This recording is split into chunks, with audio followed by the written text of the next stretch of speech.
Talking Nation, thank you so much for coming in. New viewer, appreciate you. All right, so today we've got four VODs to go over. It's a lot of work. There's a lot of work put in the stream. I think I'd probably put in per VOD at least 2 hours. There's one that I didn't go over completely. Just purely because I think it would be good content if I just watch it without any context. You watch like one or two rounds, you're just like, okay, this is gonna be a good one. We'll probably get some TikToks out of this. Thank you so much, Talking Nation. I'm glad that they've been helpful for you. More like 3.5 odds because I got slammed in 20 minutes. Yeah, we're gonna go over that. Don't worry, we're gonna go over that. Today we're gonna start off with Luke. Luke is in the chat right now. Just gonna make sure I got yours. Yeah, yours is up right here. Perfect. Let's go into the scenes and make sure this is all set up properly. Didn't get a chance to really look it all over. It looks like it's okay. I'm gonna give you a call right now, Luke, and let's get into it. What do you guys say?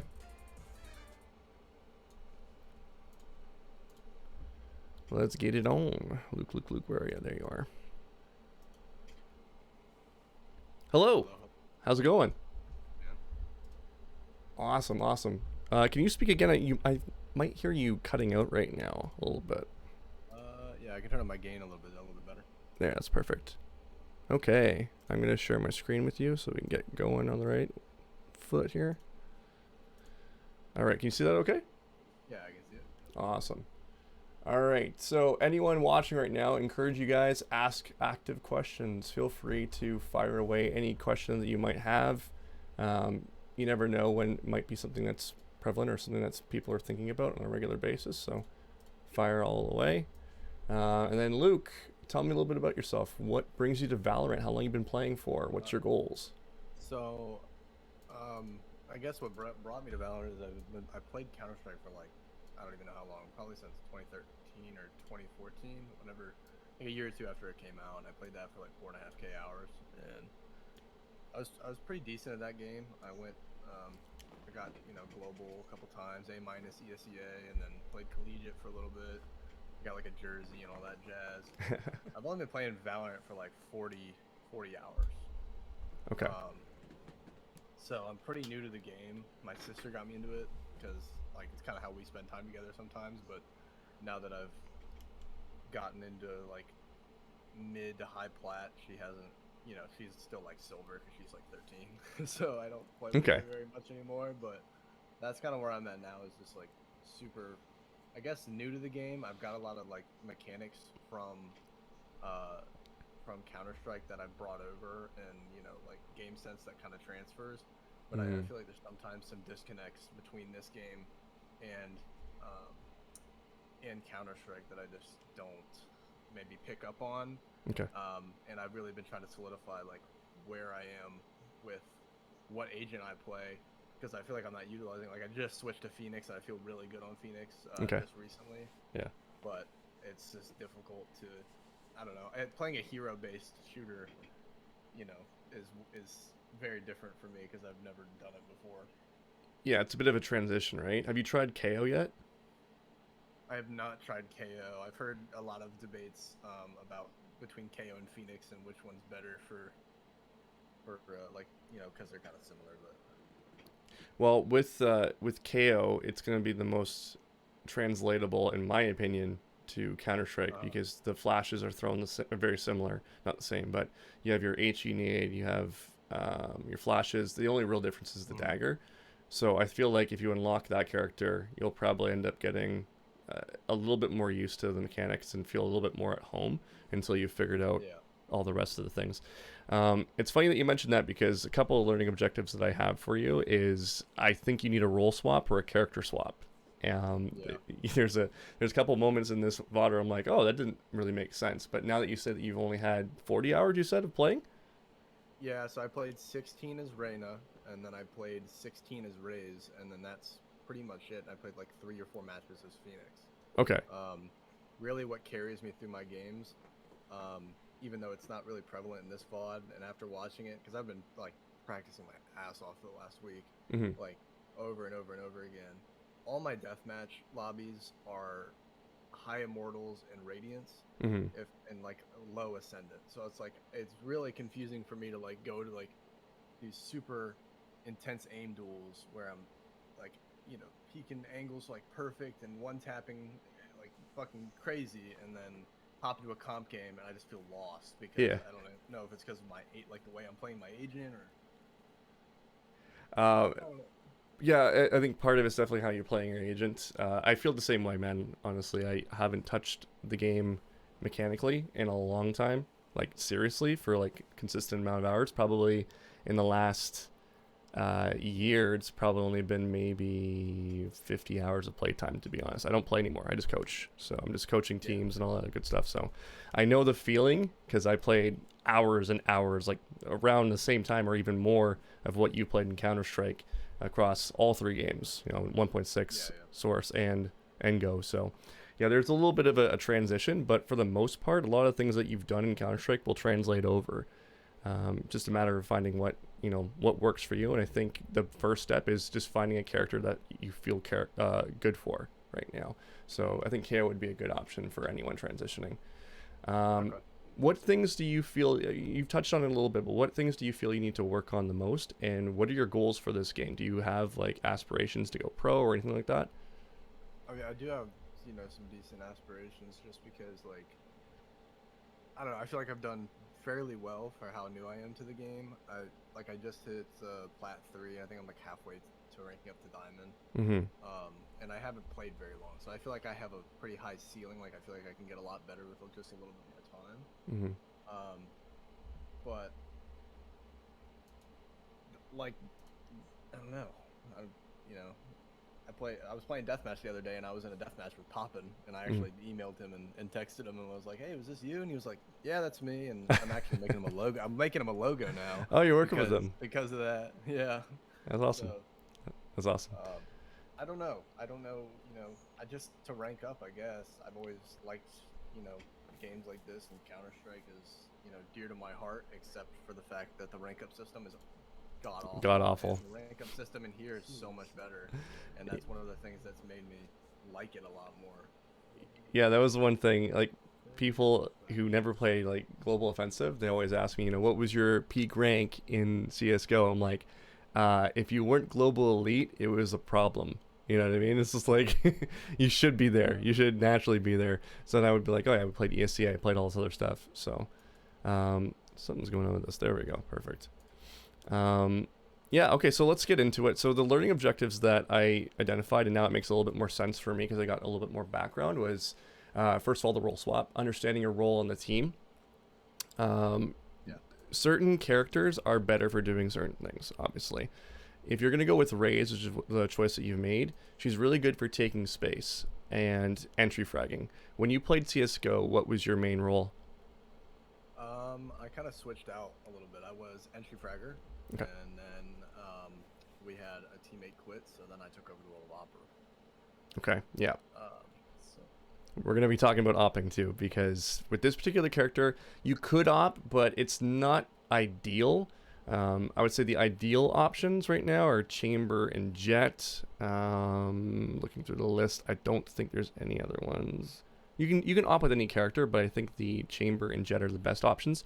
Chamber has the ability to pull out his own op, right? So if your yeah, economy is shit, you can still op sometimes. That's why that one's an ideal option. Jet, obviously, with her mobility, a really good option as well. You can get away from a lot of things. Back in Counter Strike, you had to position perfectly when you're opping. In this game, you can get away with a lot of shit with those characters. yeah, because like if you're Jet and you're playing at a bad angle and you feel like you're stuck, then you're just out. Like it doesn't even. Yeah, and same thing happens with Reyna too. Reyna can dismiss, right? So she can get out of those Yeah. sticky situations.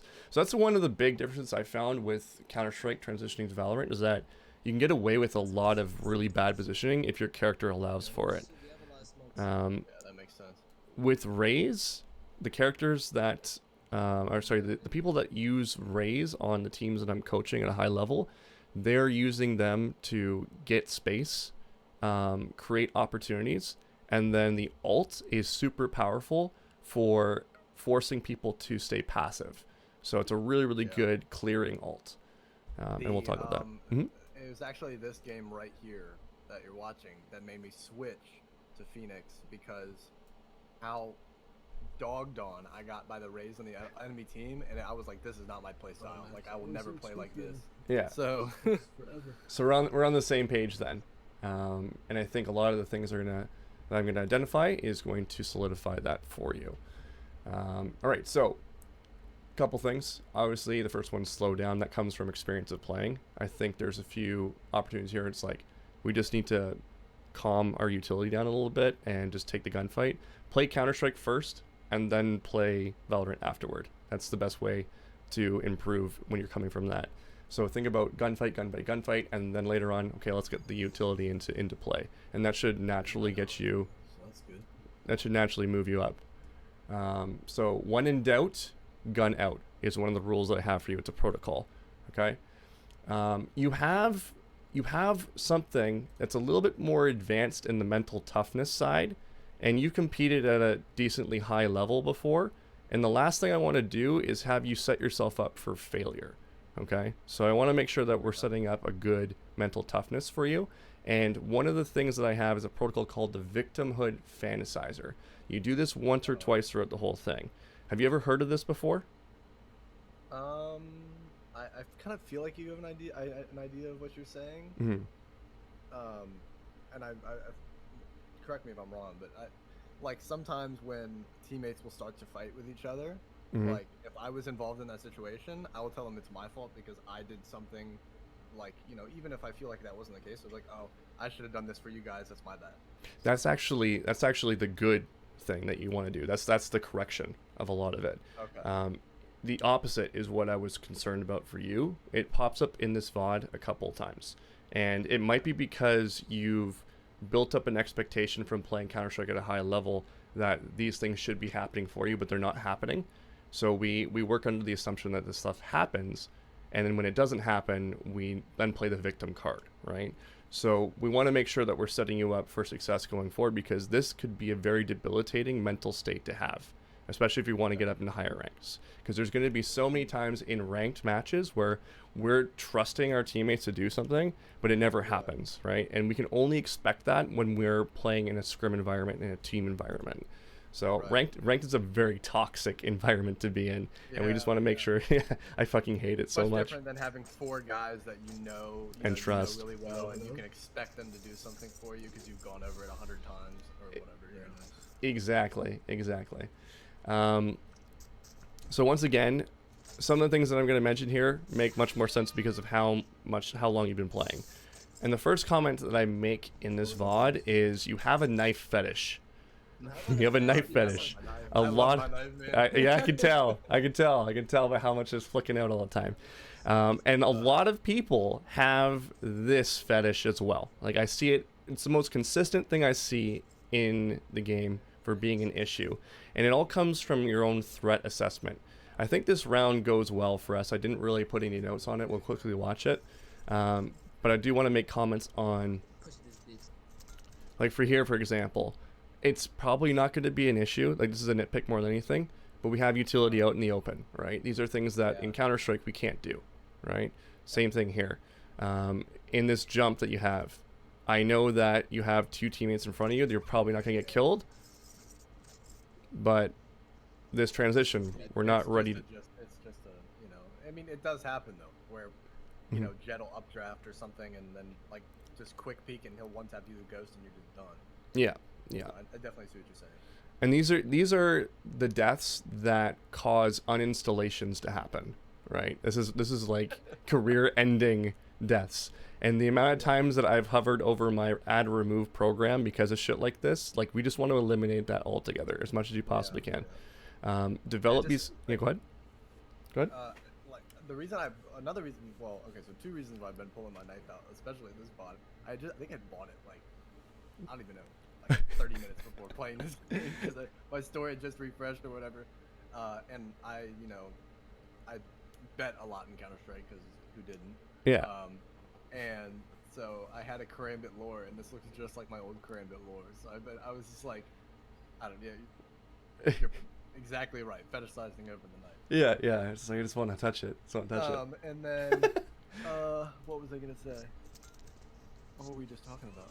We're talking about basically peaking with utility and also, you know, not being prepared for potential fights that could potentially make you uninstall the game. Oh yeah, running. Okay, so running faster. Like sometimes I feel like, and it probably doesn't make as much as a difference, as it did in Counter Strike, or maybe it's the same. But like just having my knife out to, like, get that little bit of extra space. I don't know if that's worth it. It depends on the situation.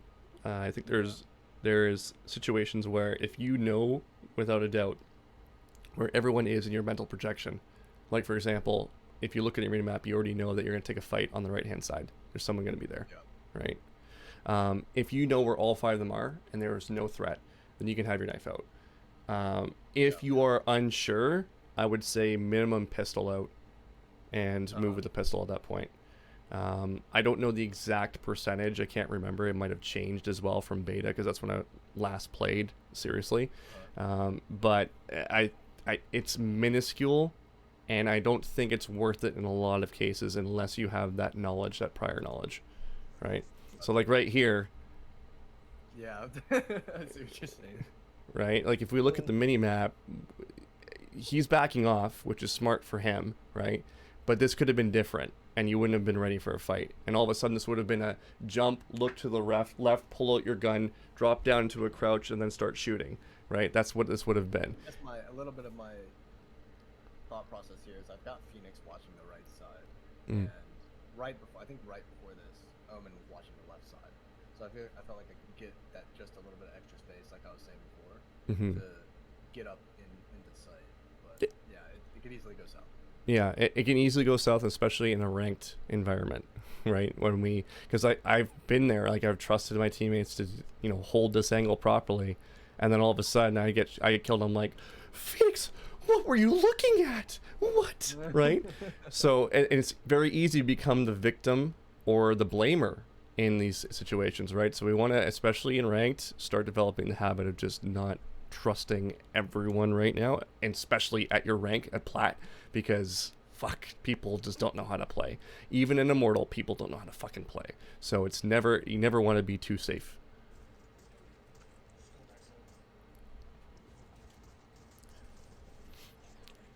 Just for your reference, okay, I have a rule when it comes to Haven. And this is something that's a little bit different because this map is not in Counter-Strike, right? I don't think we have a current map with 3 bomb sites, unless something's changed in the last year. No. Yeah. This bomb site is a piece of shit. A literal piece of shit. Like, I don't think you can, like, name it anything else. This bomb site, I like to use as a rotation device to get to flank A or flank C, right? The only times you would want to use B bomb site is, in my opinion, on an eco round when you want to get the bomb down. It's kind of like vent drop on nuke.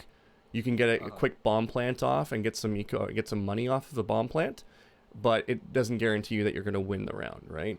I also like playing B on bonus. If we have a bunch of specters, then I'll have 2 people smoke A link and or C link. And then just try to get up real close and just keep it real CQB. Yeah. Close quarters combat for anyone in chat doesn't know what he's talking about. But yes, that's another really good way to do it, right? Because you're going to go for bomb plant, you're going to force close range fights, which mitigates the advantage the Vandal will have or the Phantom will have. So yeah, definitely a good thing to do. The next step to that would be to understand how to control the bomb site. Now, the step that you want to have is in any kind of bomb site post plant. This is transition from. Why isn't this coming up for me? What the heck? I'm trying to get my pen up. My pen's not coming up. What the heck? Let me reset this thing. Epic pen. I gotta reset this thing. So the point I was going to make is that in post plant situations, this is transition from Counter-Strike as well. We want to control our lanes, right? So the issue that we have in a lot of B takes is that we have the smoke here, and we have the smoke right here. You probably can't see this on your stream from me right now, but you can see where my mouse is going. I can see your mouse is going. Yeah, so you have your smokes off there. The issue is in our post plant we only have control of this retake lane right now, with Brimstone being where he is. So in around like your bonus, my recommendation for you after you get those smokes down is to challenge the A link or challenge C link and just get control of 2 of the entryways. That way you know where the enemy's coming from and you can get better control. I always recommend A link because A link's a little bit more easier to control, considering that there's 2 pathways from C being the rusher. Definitely like plant the spike maybe a little bit more for one of those links, and because usually I'll try to have somebody plant right in front of mid, but if it's the bonus round like we've been talking about, it's gonna be better to play from A or C link because it's like close quarters combat. Yeah, you're forcing that issue. By mid, I'm not gonna get peeked by Vandal mid and get trapped in cubby and pinch. Yeah, and like this whole map, if you do on this whole bomb site, if you don't do that, you're gonna get people flanking here, and it's gonna become a suffocation on the bomb site, which is not gonna be good for you. So those are the things that, and this is the reason why I say stay away from B unless you have a very good reason to do it. Yep. And we'll see later on in this VOD how it ends up. I think even this round, it's going to punish you guys. Well, maybe not this round. Last one on site. But the rounds coming up, you guys will do it. Go ahead. Yeah. When I was watching this VOD back, because I watched it one more time. I watched it a couple times, but I watched it one more time right before we got on the call together, and I was like, man, I really am just like, I had so much faith in my teammates. I was like, it was like a really good save round, and I was like, right here, I said, let's go easy on the smokes. And I think when we push on the bomb site, like we've got a Viper wall, we've got all this stuff that is just like, we don't need to do this when they're on a full save and you're gonna have shorties. Yeah, this is actually, I was coaching a team on Thursday, and they made this mistake. So what we're gonna see for anyone in chat, what we're gonna see right here is, whenever you are against an eco, the last thing you want to do is provide opportunities for those eco players to rat you out. This would be like smokes on the bomb site, for example. They can sit in those smokes, create closer range fights. The Viper wall we're about to see here allows them to get nice and close. They could flash through it. They can do a whole bunch of different things to be able to get those close range fights and make it really awkward for you. When they're on eco, their goal is to establish a bare ass minimum. This bare ass minimum is about getting as much damage onto the enemy opponents as they possibly can in terms of their economy, and they don't necessarily have to go for a win, but if it ends up happening, it's a good bonus on their part. Yeah. Just create so many off angles for them to play. It's like you can turn 5 angles into like 12 if you start playing the game well. Yeah, for sure. I like what you're doing here. This is a jump peak. Don't necessarily have to do it. Another thing that you can do here instead of jump peaking is satcheling across. This is going to be sort of a mechanical thing that you'll have to learn how to do. One of my students, Akai, his name is admin_Kai. He's probably one of the best RAZE players I've ever seen. He is so good with his movement and satcheling. I'll probably give you a VOD so you can take a look at it later on. And his mechanics, if he needs to back away from a situation, he can basically jet dash with a satchel to get himself out of the situation, right? So satcheling across here to this cubby on this side right here, while looking this direction, can have the same effect. Plus, you're getting space, which is what your role is as a RAZE. If you get in that angle before anybody else peeks it, or somehow, some way, then I mean, that's basically a free kill because their crosshair is nowhere near where it's supposed to be. If you peek from that cubby and they're looking at anything. 100%, yeah. Okay, now the boom bot, just so that you're aware, this whole area, this purple thing, will clear out everything, right? So anything in front of it, if it touches anything on that purple part, then it'll clear it out. So this corner here is completely clear. This whole close range is clear. You don't have to worry left or right. So as soon as we... I threw it. It's because I didn't want to get shorted like that or anything. Yeah, exactly. So you cleared it all out, but then you did a little hard clear, which is why I was making sure that you knew that. So it's kind of like a hard clear at that point. I guess it was very unnecessary. yeah, I didn't need to do it, so I just wanted to make sure that we were clarified on that. Now, we went through and did all that effort to clear this angle, but then we died right here. Yeah, you're right. Yeah. right? Because now we've got this angle. And the crazy thing is, this is a bad wall that Viper throws. But because that wall is thrown, this should be like an easy hard clear to the right for you, okay? Right now, especially on an eco, they're going to play this angle. They're going to be rowdy. And they're going to identify, oh, there's 2 kills here for me, for like brand new free. If I'm sitting in that corner, I'm like, I'm just going to watch you for a little bit and see how many people I can get. And then 1, 2, 3. Rounds 1, yeah. Right? Hard clear, 57, okay.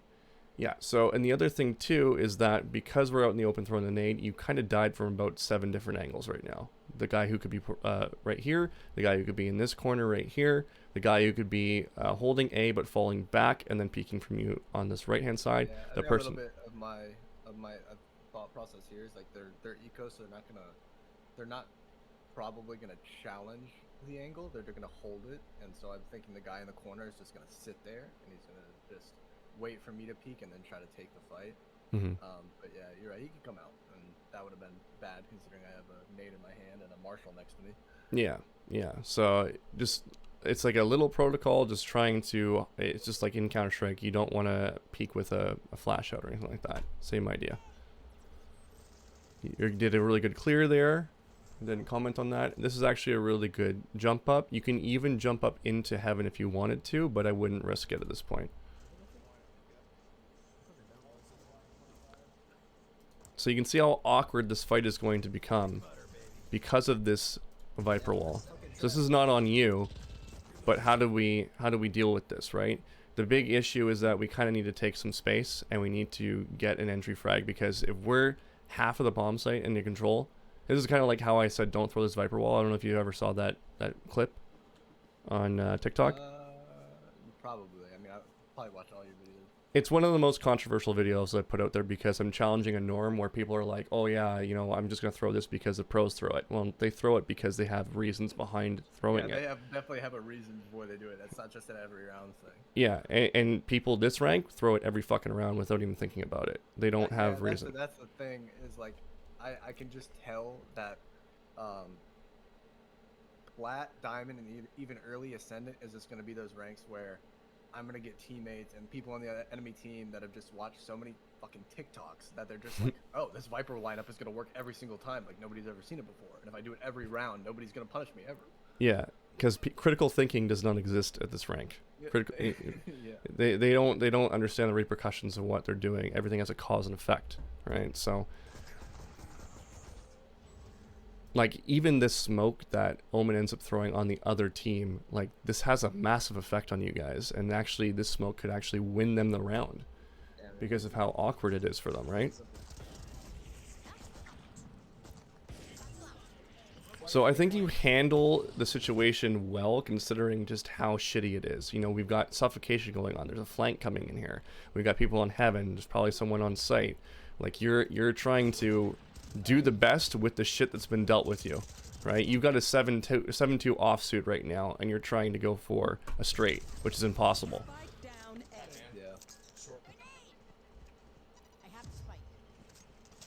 Do you play poker?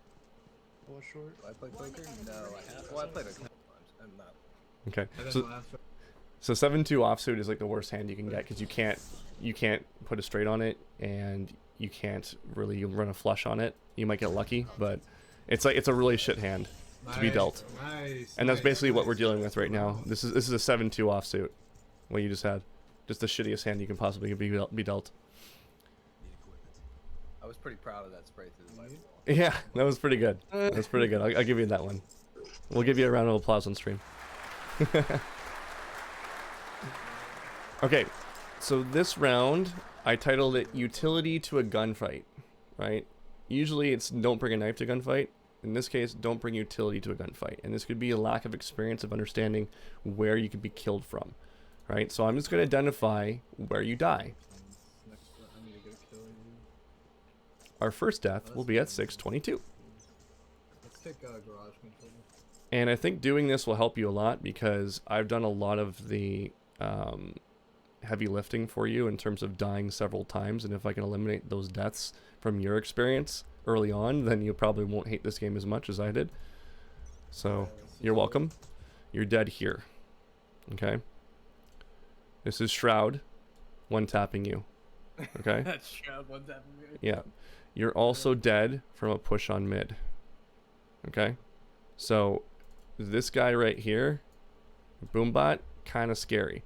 What you can do, if you want a Boombot in the garage, is figure out a lineup off this box or off this wall to go right into the doors. So you're throwing it from back here. And this will help eliminate. Definitely a certified Luke ego peek is what this is. Okay. I would love this peak being an ego peak if you have your gun out. Yeah. Just And take your maybe gun out. not a Spectre, yeah. Yeah, and definitely not a Spectre either. Yeah, it's a little tough with a Spectre. Okay, so let's keep going. Trying to clear that room with the boom. Yep, and I think I think if you did it off the wall, it bounces off here and then clears this side, then you can catch someone there. I don't know. I've seen Akai do it. I gotta give you the VOD so you can take a look at it. So, boom, yeah, we got someone right here. Okay, easy kill. You caused that kill, which is good. Perfect. We now have the ult. So just in case you don't know, ult charge pops up right here, right? So you now have your ult if you've been tracking here. This is an important thing for you to understand too, because there's orbs on the map, and you could fight for these orbs to get free ult charge, which will allow you to have this ultimate here. This ult is super, super powerful. You ever played Overwatch? I played it briefly, yeah. Briefly. Okay, do you know, his name's Cassidy now, but McCree. McCree, that was my name, yeah. Yeah, yeah. So when you press Q, what happened to everyone on the opposing team? Man, wait. It's high noon. Yeah, I know Right. that, but like I forget exactly what happens. But So I remember it was like you have the ability to one-shot everyone within like 2 seconds if you stay right there, right? So it's actually a zoning ult. It's an ult where as soon as that pops up, everyone stops what they're doing and they look towards McCree and say, "Shit, I gotta do something or I'm dead in 2 seconds." Right? He'll kill the entire team. So what usually happens is everyone focuses in on that. Your ult works the exact same way. As soon as you press your X button, everyone on the opposing team has to react to this, right? They have to start doing something. And that happens to me on the other side of the spectrum when RAZE pulls out their ult and it forces me back into C long cubby, and I'm like, I have to do something, and I'm not gonna like what I have to do, but it's either that or just get rocketed in that face. yeah, and there's plenty of examples in this VOD where we see that. So your ult is super, super powerful, and we do not want to waste it. Like this. Okay? Well, the guy's behind the smoke here. At least that's what I'm thinking when I pulled that out. And when I watch it back, I don't know if it's my teammate spraying or him.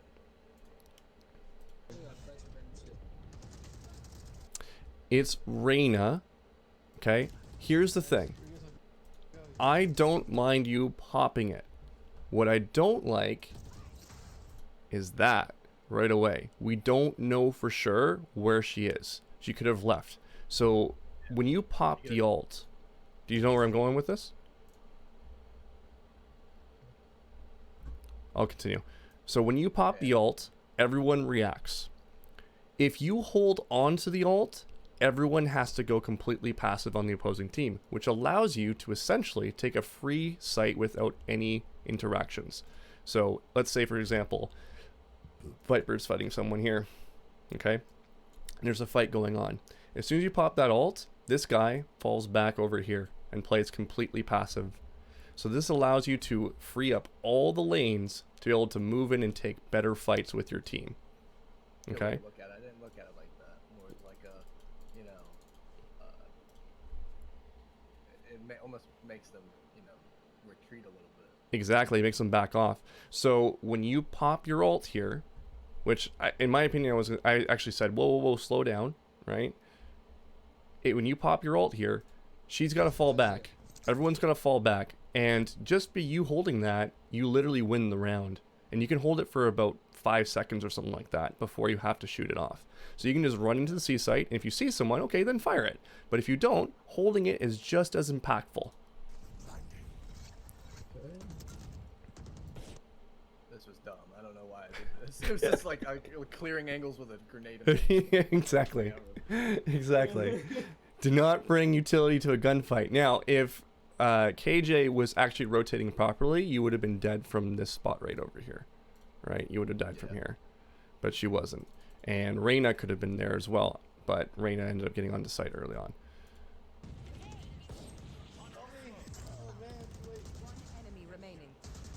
Everything else is okay.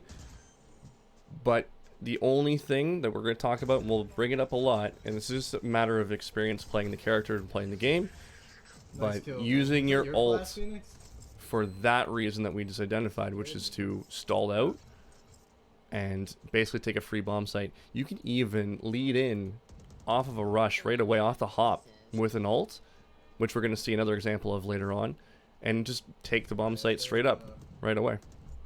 They really reset here, so let's take B, but plan it. You know what I'm going to say?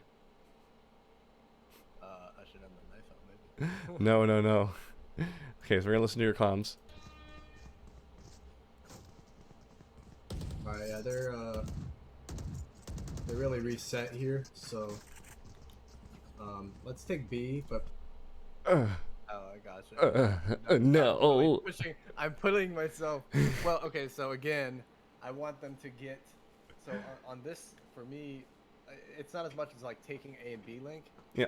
And I'm got a playbook in my head, and it's really selfish, and I mean, ignorant of me to think that my teammates know what I'm talking about when I'm telling them to take B. Because when I want them to take B, I want them to plant the spike in the middle, and then back off, and then we hold it for mid control, and just play util and keep them off. That's my idea for this B take, and I didn't even think about how this actually plays out. We probably all push up and die. I don't even know. I think it just goes. You have. Okay, so you have a point to play long range fights here. Is that what you're going for? Yeah, that's what I like. That's what I probably was thinking when I made that call. Logically, it makes complete sense. On paper, this is the center of the map. The issue with that is that we cannot keep the enemy in front of us when we do it like this.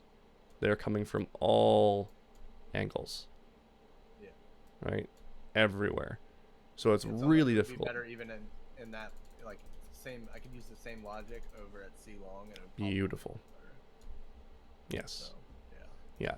So on eco rounds, in my opinion, until you get into high ranks, like as in like really high competitive teams, tier 2 and above, the extremities are your best friends because you can keep the enemy in front of you, and you're also fighting longer range fights. Okay, this is the round I think we get punished for a B take. And after this round, through this VOD review, you'll never want to take B again. Playing it here so we can just try to play the little bit of a long game on them. You don't want that shit. No one wants that shit. Nobody wants that shit. Yeah, fuck that. We just win without it. That's a really good frag, by the way. Like, that is like, I think you... That's usually what my aim feels like every day. And I feel really good about kills like that. And just like the three round burst taps and all that. And just keeping my crosshair really, like, really steadfast on placement. Like, that's what's gotten me where I am quickly, is that. And that is not the util, as you can probably see from the bots. And here's the thing, like, there's a lot of people who are currently playing in Immortal who have done the exact same thing as you, right? And it's all on mechanical skill. Like, there's some people, I played around and trolled around in some gold in the last few months, and the fucking aim is insane in gold. But the brain, like, it doesn't exist. The lights are on, but nobody's home, right? Like, the thing, you can't predict it. You literally walk across the street, you look both ways, you start going, and you get hit by a plane. It doesn't make any fucking sense, right? So, the big key, right? This is actually a really good frag. Like, you probably double headshotted him here, which is really good, because the first shot is... I guess that's maybe something to look at when I die, when the round's over. Maybe we'll see that. Yeah. Yeah. So yeah, the point is that we want to basically just like iron out and not just be raw aimers. We want to make sure we got everything else Hey, Jesus. going well for you. Like this, for example, right? You went from shroud aim Okay, to Jesus, dude. to I am iron. I just died from a. Iron, and I peak with my pretty karambit out. Yeah. I mean, it's a really nice knife. I just don't want to see it. You know what I mean? So this guy here on an eco, they could be rushing through, right? There's going to be times we're going to end up playing against a neon comp. In a neon comp, someone's going to push up right into you, right? Someone could have just off the hop ran up all the way through here, and in 5 seconds, right now, would probably be peeking you at long. Okay? It's an eco. They have nothing to lose. This fight right here, that you have a tab screen. I love the tab screen, by the way. I love the tab screen. Like, I can't speak more good things about the tab screen. But this is not the time to pull up the tab screen either, because guess what? Tens just shot you in the face. I did, yeah. I just got clipped. Yeah, he clipped you with the sheriff, right? I know. And we always want to work under the assumption too, and this is something I learned from an Overwatch coach when I was learning Overwatch, was that we always want to pretend that we're playing against an aimbot, right? I played a lot of support, played Ana, and you need to play in and around cover and hide yourself and protect yourself at all times, because everyone has 10 out of 10 aim, right? So always work under that assumption. Even though they're not hitting you with 10 out of 10 aim, always assume that they're going to play extremely well. Got the spike. Okay. Shadows traveling. It might not be this round. You might not get punished here. Please keep up. I think you're going to get punished here. Can we shoot that next time? Satchel out. Enemy spotted. Ow. Nope, you guys full back. Okay, this might be okay. You could be, yep, could be taking a fight here. Watch your crosshair placement. Could be taking a fight there. Crosshair placement, good. Yeah. I don't Yeah. know why, dude. Like that, like watching that VOD back made me so like not even angry. I would just say like disappointed in these guys, that like the way that they take fights on an eco round and like pushing garage and push it like oh man, it made me like, I was just like, dude, why? Like there's no, like, you just saw your teammate get like right click classic and you're like, oh, this is great. I'm gonna push right in here. This is gonna be great. I'm gonna one tap everybody in this room. It reminds me of that one clip of Dazed. You remember Dazed? Yeah. We lost to Glocks! Glocks! Glocks! Like, yeah, literally, it's Glocks, man. It's Glocks. Okay, so here's what you can do. All right? Especially right now where you're leading the scoreboard, all these players are looking up to you as a leader. That's usually what happens in ranked. Whenever you start fragging like crazy, people will start listening to you, right? You get this first frag, and you say, 1 down B. Do we cancel and go A question mark? Let's go A. And let's see if they come with you, because you got bomb too, I think. Jesus, here, right? dude. No, you don't have bomb. But this is where you can just like say, let's group up and just take A, because we've got numbers advantage, and they also are on an eco.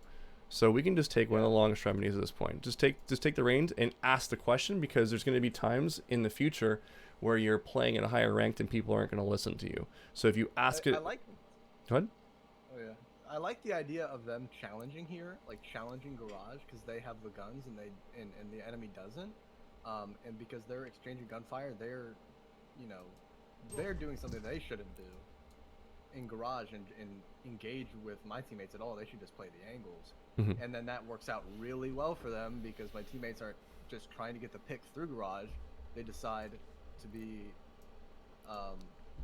giga gamers and go inside and try to clear a short angle. So it's like we're getting the picks mid. I feel like we can maybe get 1 or 2 more and then commit somewhere, but then it goes south super fast when they decide that they want to be as greedy as possible.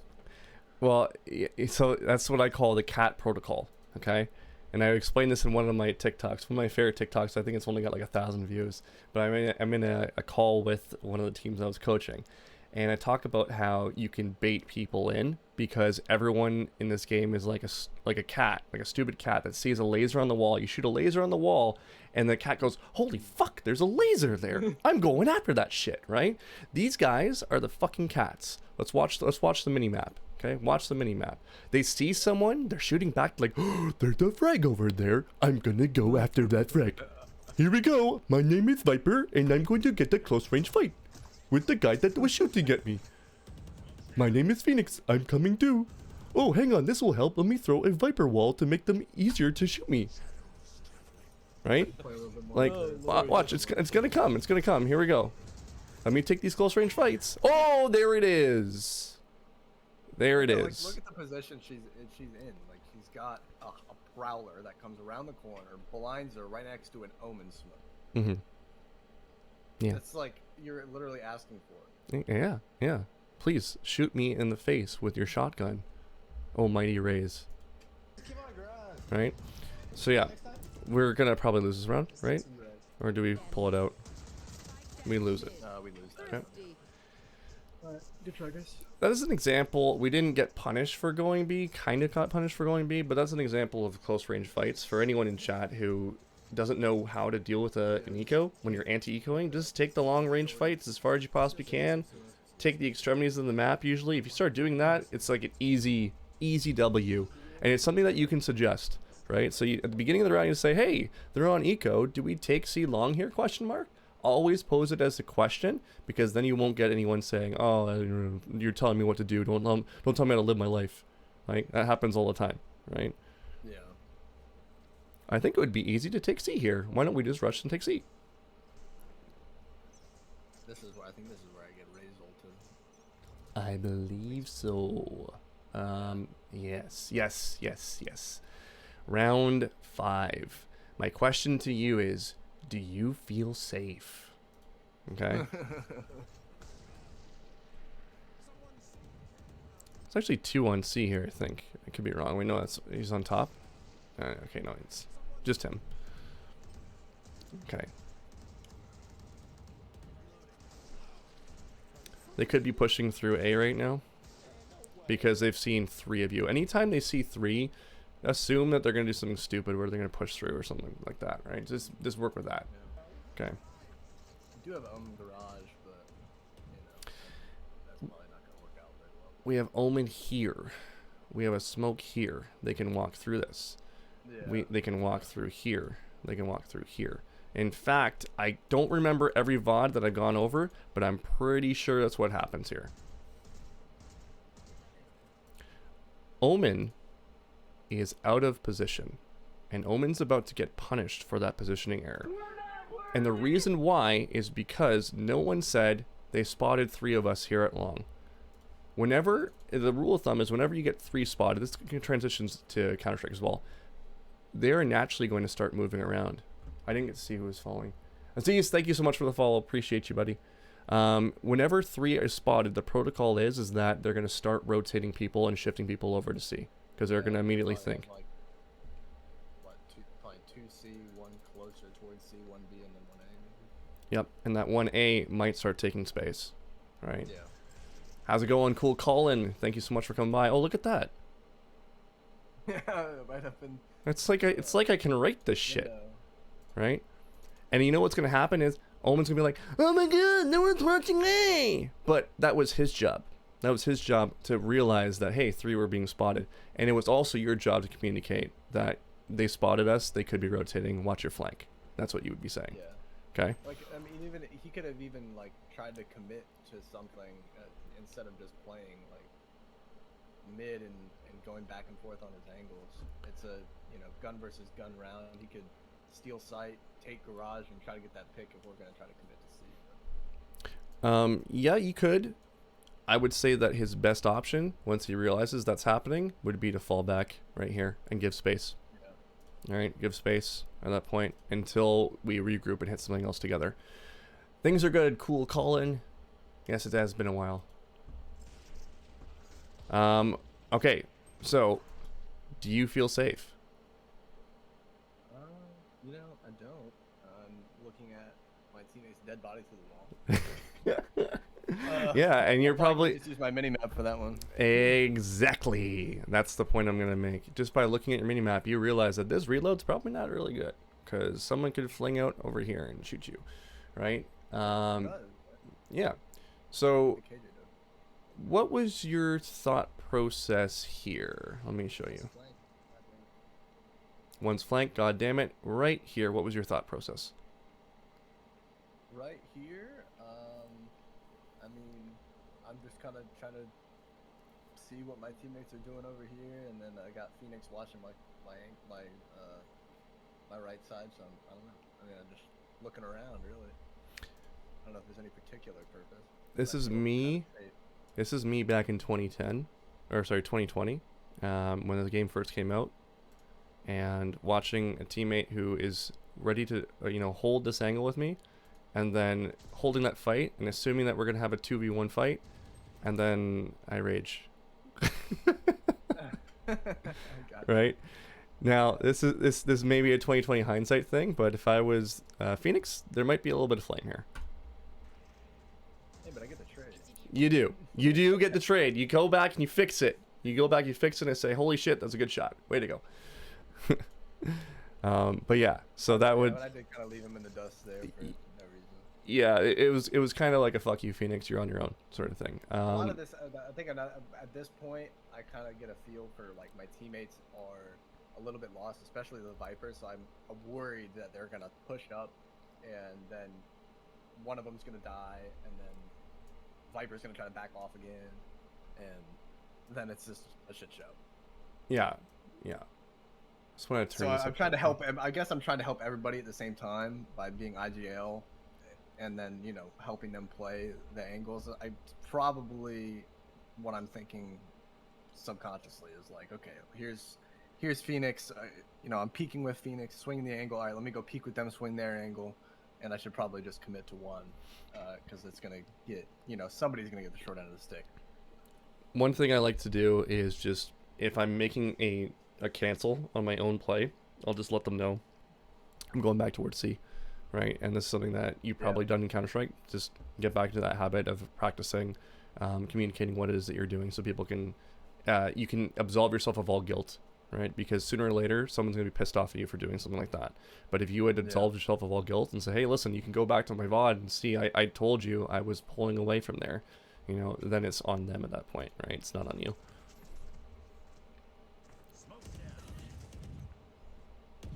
Okay, let's push with that. Okay. Listen to this. Garage. Here comes the part. Nice guy, go. Did you hear that? Yeah, now we're not doing so hot because we're stuck 3 and C long with Okay. whatever his name is. So here's my comment.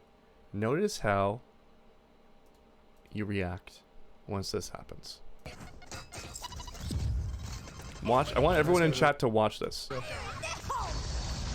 Oh no. Yeah, I gotta go. Like, it's not even a negotiable thing. Even though I probably could have satcheled over back in the corner and gained some space there, but Yeah, you could have. You could have. It made me scared. You could have, but your immediate reaction, your immediate impulse was to hide, right? And Brimstone realized, well, I'm fucking dead anyway, so I'm going in, right? Like he's fucked.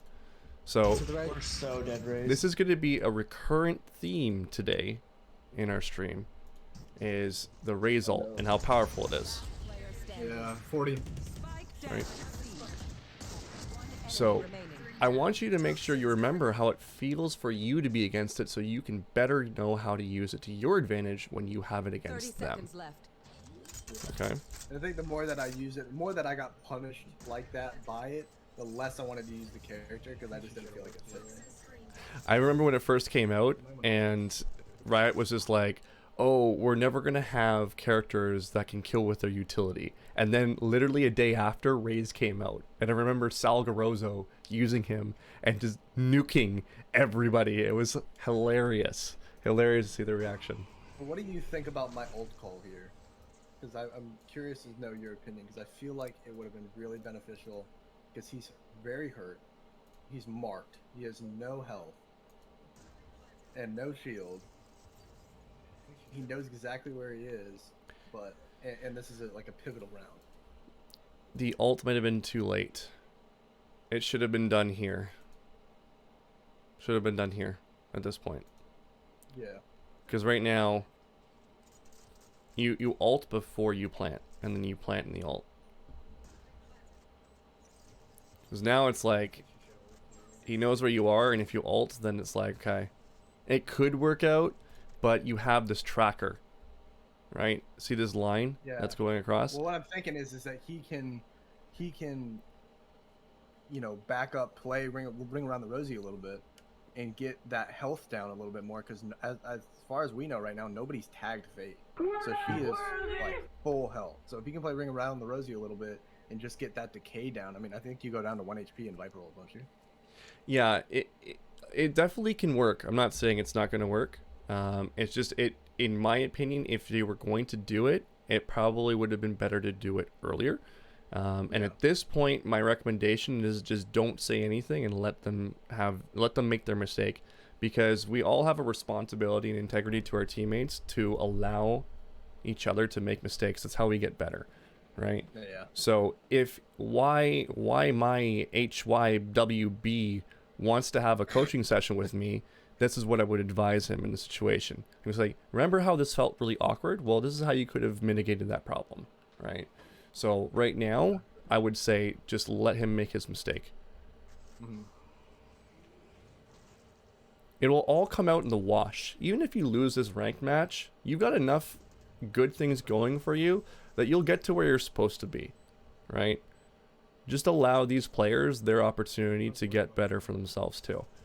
And I hate backseat gaming. I hate when people do it to me. But like, when I feel like it's so pivotal, like that 3-2, if we can do 4, if we won that round right there, they would have been reset again, and we would have taken a 6. It's a big win. So that's why I hate backseat gaming. I don't like doing it, but if I see the opportunity and it's like we really need this round, this is very important. I barely even help myself but to do it. It's a big win, but we need to, before we even look at this 1v1, we need to see like what is it that we could have done to make this better, right? And if we look at this, here's one thing you can do as a Raze. It's scary to do this because it's a smoke, but you could boombot through it and identify where some of them are, right? And if you boombot through it and use it as like a drone, if you will, you might be able to take a little bit more space. The other thing you can do too is if everyone gets into the smoke and then he flashes through, then you can actually commit to the take that you're going to do. Because we have Viper walls up, we have all this good stuff, right? So I would say that we need to take extreme ownership over what we could have done first before we even identify their mistakes, right? And I know it's a very pivotal round for sure, and we all want to help out, but you're helping more by not saying anything. And at the end of the round, you can ask the question. Always pose this question, is like, would you like a suggestion for what you could have done there, right? You could say that, right? So I can say Reyna, or say Viper. I mean, no offense by asking this, but would you like a suggestion for what you could have done there? And if not, totally fine. It's a risky thing to say, but I would just honestly, I would let it go. Yeah, I can imagine that going south. Like, you think you know better than me, especially in this rank. Like, nobody's trying to help each other here. Like, I've seen so many times where we've been playing I've been playing and like we'll just start turning against each other. Not me, but like other teammates. I'm like, guys, listen, we are up 4 rounds right now. We are winning this game. I understand that he didn't peak with you, but it's okay. We're winning. We're doing what we're supposed to be doing. Let's just keep grinding this game out, and we're gonna get this dub. And then they're like, you know what, fair enough. And then like I kind of can like get people back on track, but Okay, let's push with that. people don't like being criticized in this rank. The way that, well, nobody likes to be wrong. That's the thing, right? In general, people don't want to be wrong. The way that I deal with that is I do a protocol called the Insanity Protocol. And it's where I say something in chat that's completely random, right? Like, for example, someone says something to another person that would be overtly negative. Before the other person responds to defend themselves, I'll say, hey guys, you ever pet a monkey in the zoo? Like something random like that. And then it's like, immediately it will diffuse the situation. They'll be like, what the fuck is he talking about? And they'll all forget about what happened. And that's when you start reaffirming what it is that you're supposed to do this round, right? Something completely random. That's all ranks. Yeah, Talkie Nation says that. That's all ranks. Exactly. It's literally just human nature. We don't like to be wrong, right? Like, we can definitely look at Brim and say, like, why the hell would you use an ult like that? That makes no sense, right? Yeah. He could have actually used it as a smoke. If you threw it right here, he could have used it as a smoke and allowed you guys to path right through here, right? That's another option. Why aren't we talking about him? And still cleared out that right side box and he'd be doing this exact same thing that he's doing now, just probably a little bit better. Yeah, and it allows us to all path in. I don't think anyone here in chat has ever used Brimstone ult as a smoke. Has anyone done that? I don't think so. I have. It's fun. It's a good way of doing things. To path things in. We're so dead, Raze. Anyways, let's move ahead. Round 6 is going to be utility and a gunfight. We're going to move ahead past... Yeah, this is it. 6. Utility to a gunfight. We need to not lose that first guy. So this is where we want to time our boombot a little bit. A little bit better. And the other piece too here is that we want to make sure we have a plan of action of what it is that we're going to do before we start, you know, talking to the team and whatnot. We want to have it all preset in our head, what we're going to do. You know, is our visualization right to be able to take this first kill, all this other stuff, right? So having some sort of plan ahead of time before you start the round is going to be really key. The place that where you start is not ideal for a raise. You want to be taking space again. So Viper should never actually be the first person in, because we want Viper to be the clutch character, being that she's a controller, typically.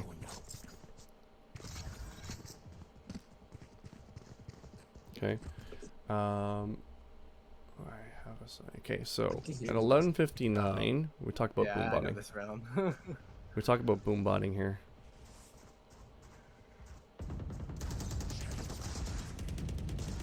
We're smoked off short. Just play for you till don't get over aggressive. Yeah, you just... I don't know. Okay. If you're going to, so if you want to take this fight on Omen, a recommendation here, with the spacing that you have here, you can take your boombot out now, and you can chuck it towards stairs. That eliminates this angle, and that way you can start swinging it on window, taking 1v1. Swing it as wide as I want and not have to worry. Yeah. This timing is not good, because you could have been killed from a stair push on grass as well. Which I think they were shooting at you, but I could be wrong.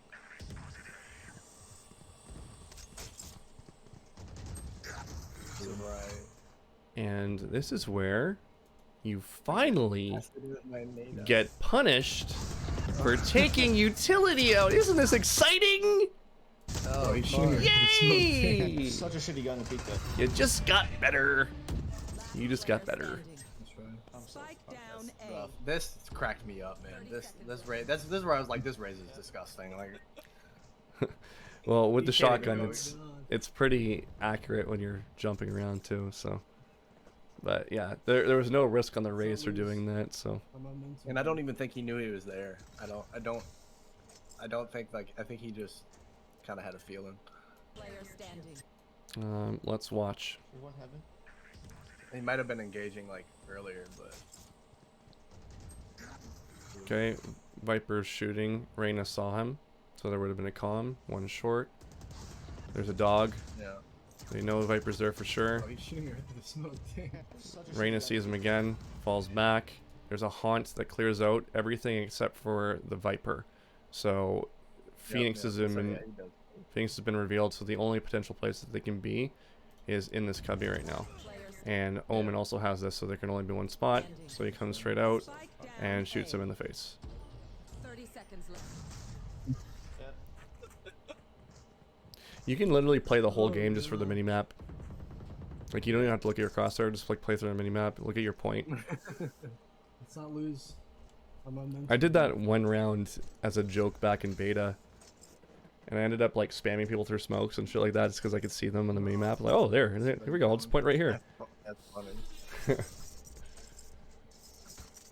That's the only other time I played was in the beta, and I played Sova, and then I had like 1 hour, 1.5 hours on Sova, and then Solo can be started fun, but playing Fade's back. even better. I really love Fade.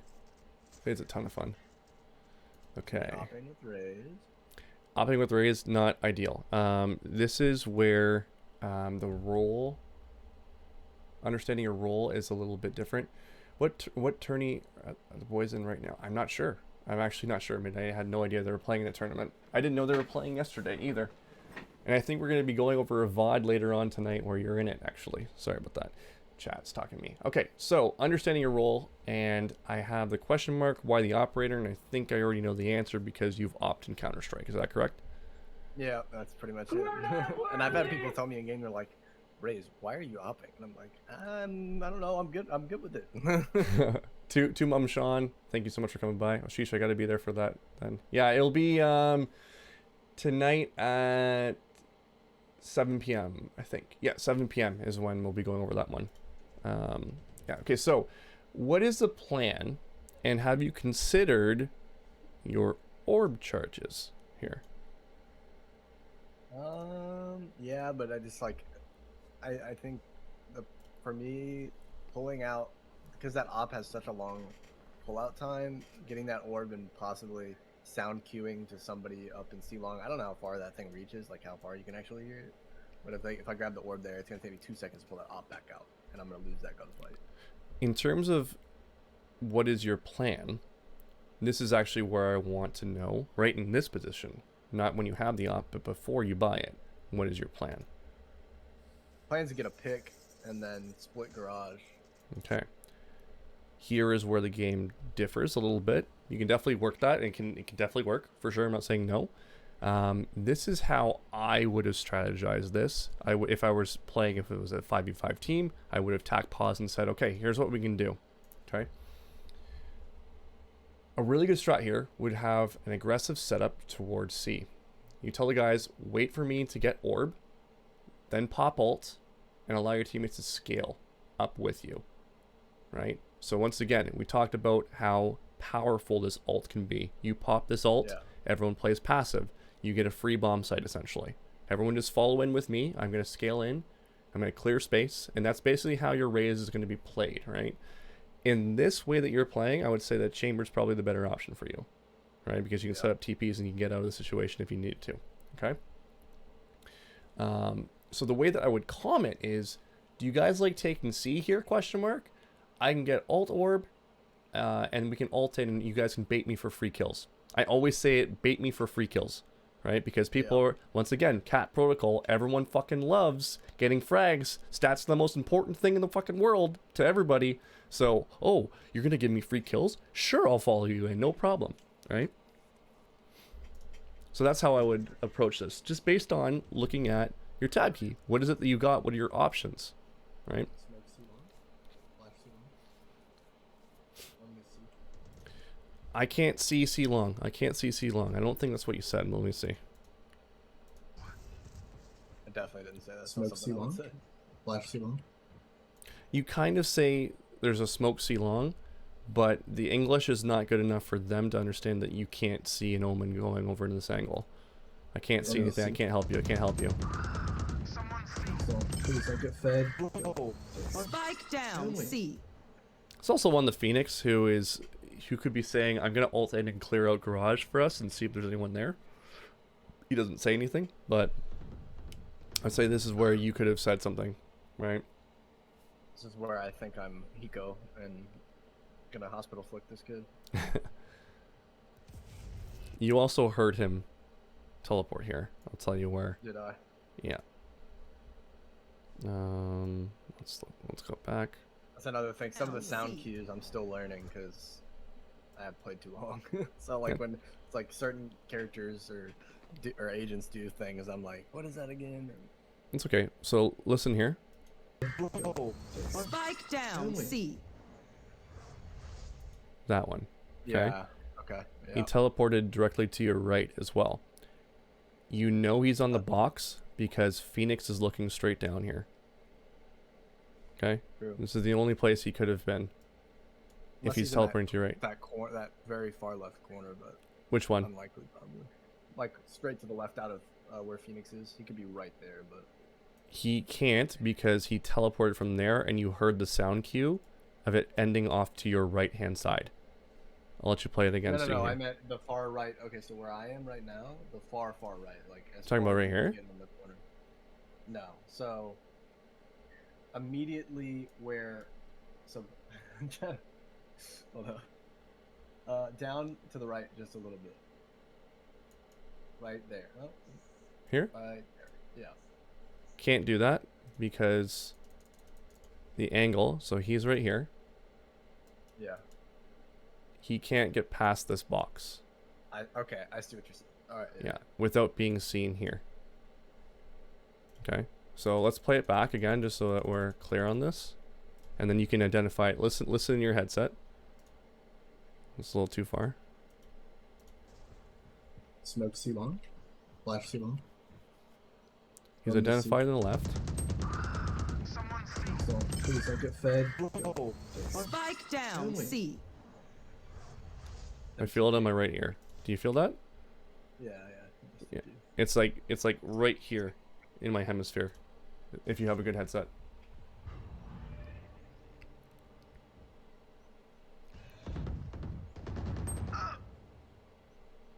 You didn't hear a drop off. You didn't hear another teleport. He's got to be there. Oh man. Last player standing. Alright. That's a small thing, and that's going to be like something that you'll pick up. You'll pick up over time. Okay. Shadows traveling. So this next round is going to be, the rule is, or not the rule, but the lesson is, you're not losing on your aim, you're losing on your buy strategy and your decision making. Okay? So we're going to move ahead to 1448. And I want to ask why this particular buy. Reloading. Got it.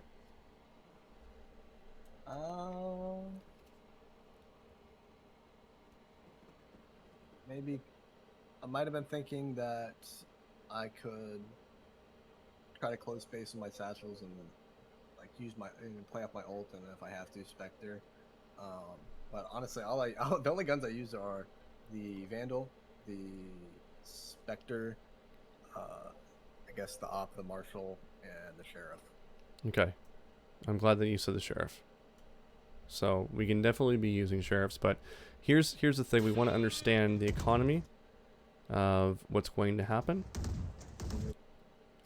We want to make sure that we have, if we're going to be full buying the next round, I would say that we should probably save here, but full buying we need 3,900. Okay, that's the minimum. That's the first thing.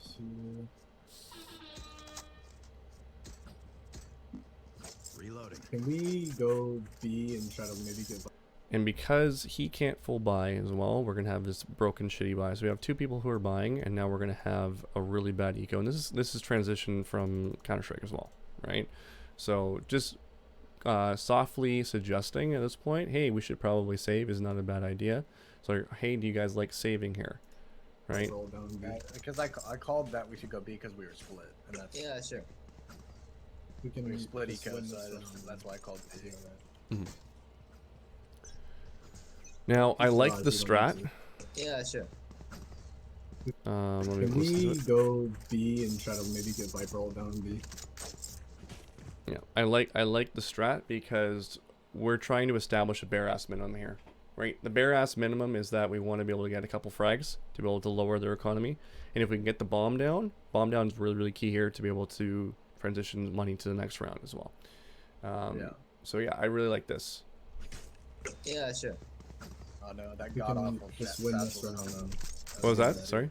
I said that god awful satchel's coming up. I don't even want to see it. Well, I knock myself up in the air like I'm on a trampoline. Well, the worst part is you panic ult here. It's something that I used to do in Overwatch all the time. Oh my god, your nade is out, and he could strafe it into you. Yeah.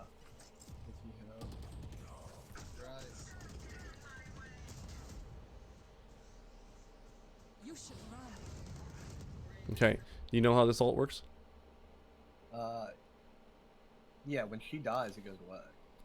When she dies, it goes away. Do you know what it does, though? Yeah. I mean, it's just a bunch of like gas that goes out and then it like brings you down to 1 HP. Okay, you're talking about Viper's ult. I'm talking about KJ ult, the one that was displaced. Oh, KJ. Yeah, I do. Okay, yeah, so it detains you. We've only got like 10 seconds before we can do anything, so the ult that you end up popping here is a bit extreme. Okay, we're kind of like, what the fuck is going on here? I know. Dude, that was awful. I was like, I felt like my game was messed up. And Yeah. I finally saw the omen smoke, and I was like, oh my god. That's... Brutal, right? Yeah. And then we pop the ult, unfortunately. And the ult, we can't get any value out of this ult because in 2 seconds we're going to get detained anyway. So we popped ult and it felt like it was kind of like a panic ult to try to win the round or get back and do some damage.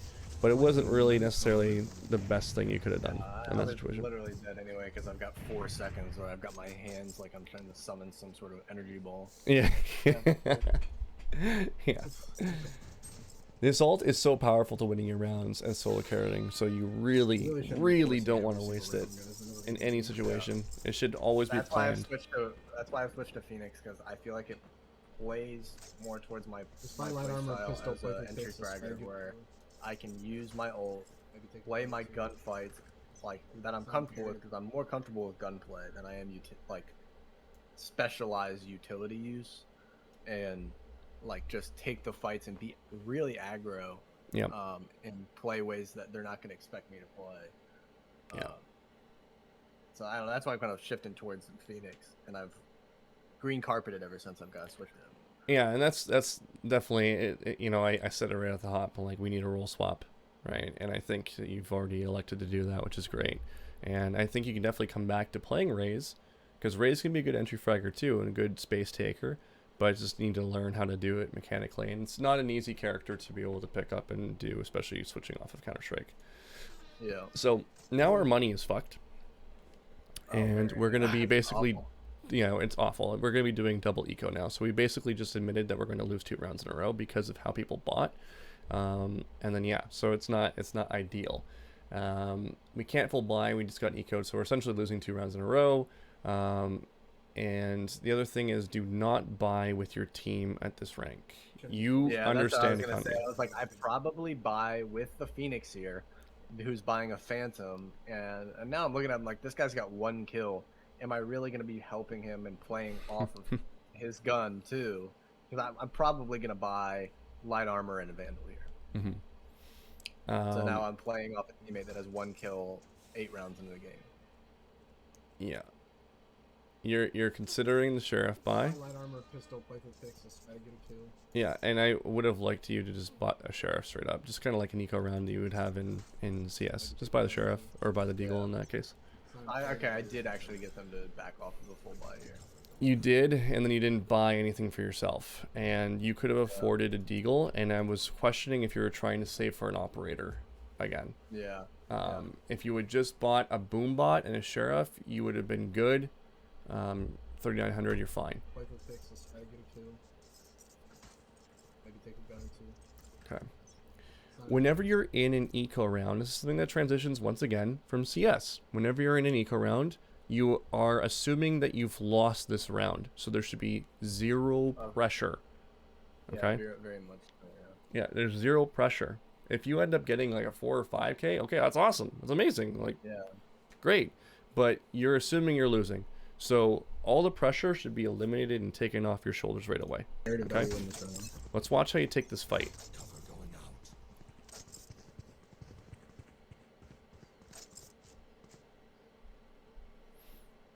You're about to witness Christmas. Okay? That's what I call Christmas. Oh, am I gonna get the free gun? Is that what you're saying?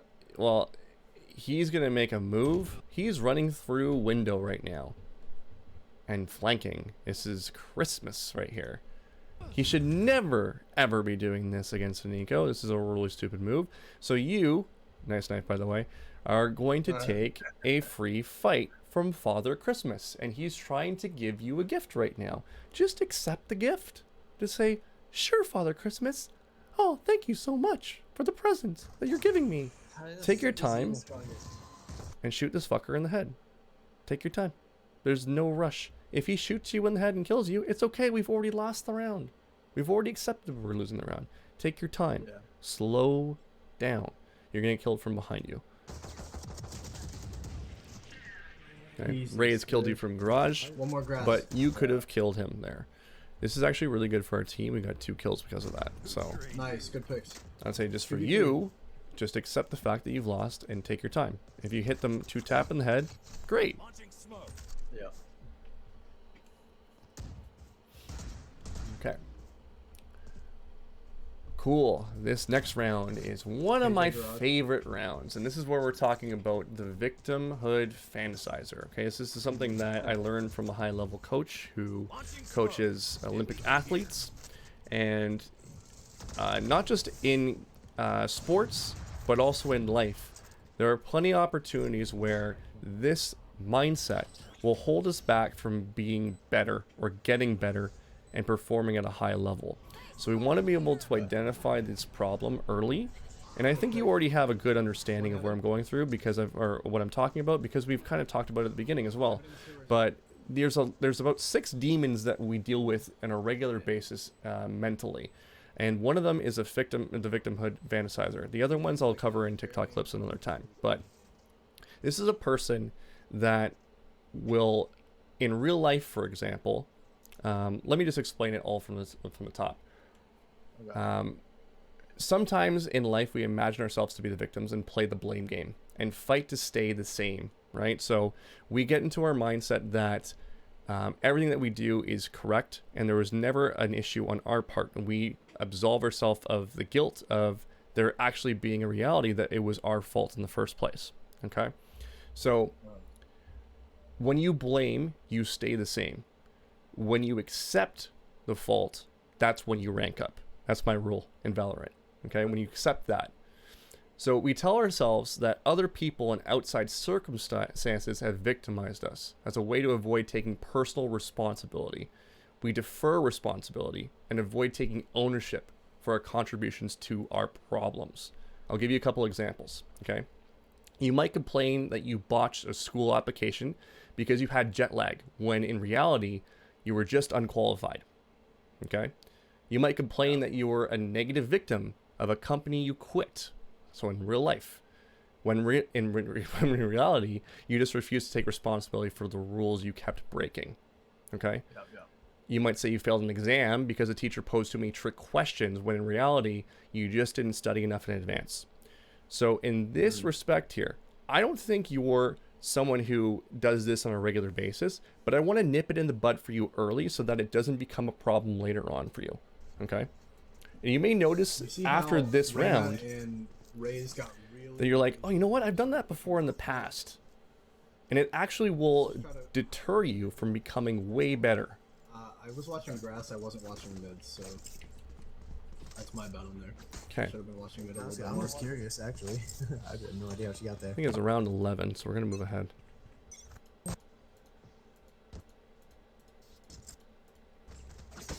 This is where it happens. Into garage. Once we get C, then their Raze is One gonna... plays garage every time. I don't know, like, Guilty with a raid. Thank you so much for coming in. We're just about to talk about the victimhood fantasizer right here. And we're just watching VODs today. Thank you so much for coming in, everyone. Welcome. My name is Worthy TV. I am a coach for high-level Valorant players all throughout. I do one-on-one coaching and team VODs. Right now, we are working with Luke. Luke, you can say hello, and we're gonna keep going. So we're going over the victimhood fantasizer, which is a mental toughness tool and identification, showing us extreme ownership for the mistakes that we make in game. So right away, my question is, where are your eyes? garage every time. I don't know. Where are your eyes right now? Now, just watching the peek from garage, same place Phoenix is. Probably not super smart, but Yeah, it's not wrong, but we also can use our side view and rear view mirrors like we're driving a car and identify that, hey, RAZE is right here. And we also could, at the beginning of the round, identify that there is a threat. Okay? When we see that yellow card, We know that there is an Oh, alt. is that what that? Okay, so that shows that you don't have to hit tab. Okay, that's neat. Didn't know that. Yeah, not just That's tab, right? So there's a few things that we need to threat assess, and I think if you had a pre-round routine right away, you would have been better prepared for this round. This is on you, and you might not even realize that it was on you, and now we're just going to identify it, okay? One plays garage every time. I don't know. Thank you so much, I Guilty. really don't need it. Okay. Good kill. You're already dead. Fire in the hole. Yeah, You could have caught... I had, Go ahead. I had what was that? Brim on our team. I had him in mid, so I thought that angle was clear, and I should watch. Or just not peeked the guy mid, knowing how aggressive he played with it last time.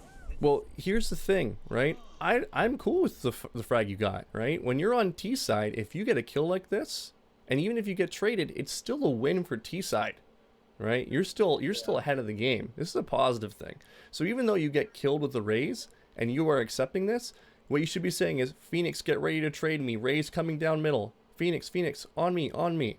Just repeat it, because you're probably not going to kill this Raze, but if you do, awesome, without dying. Okay, so this is the perfect time. In about a second ago, how do you realized it to actually escape from the situation? But you would have known it had we looked at the mini map, had you known the threat, all that good stuff.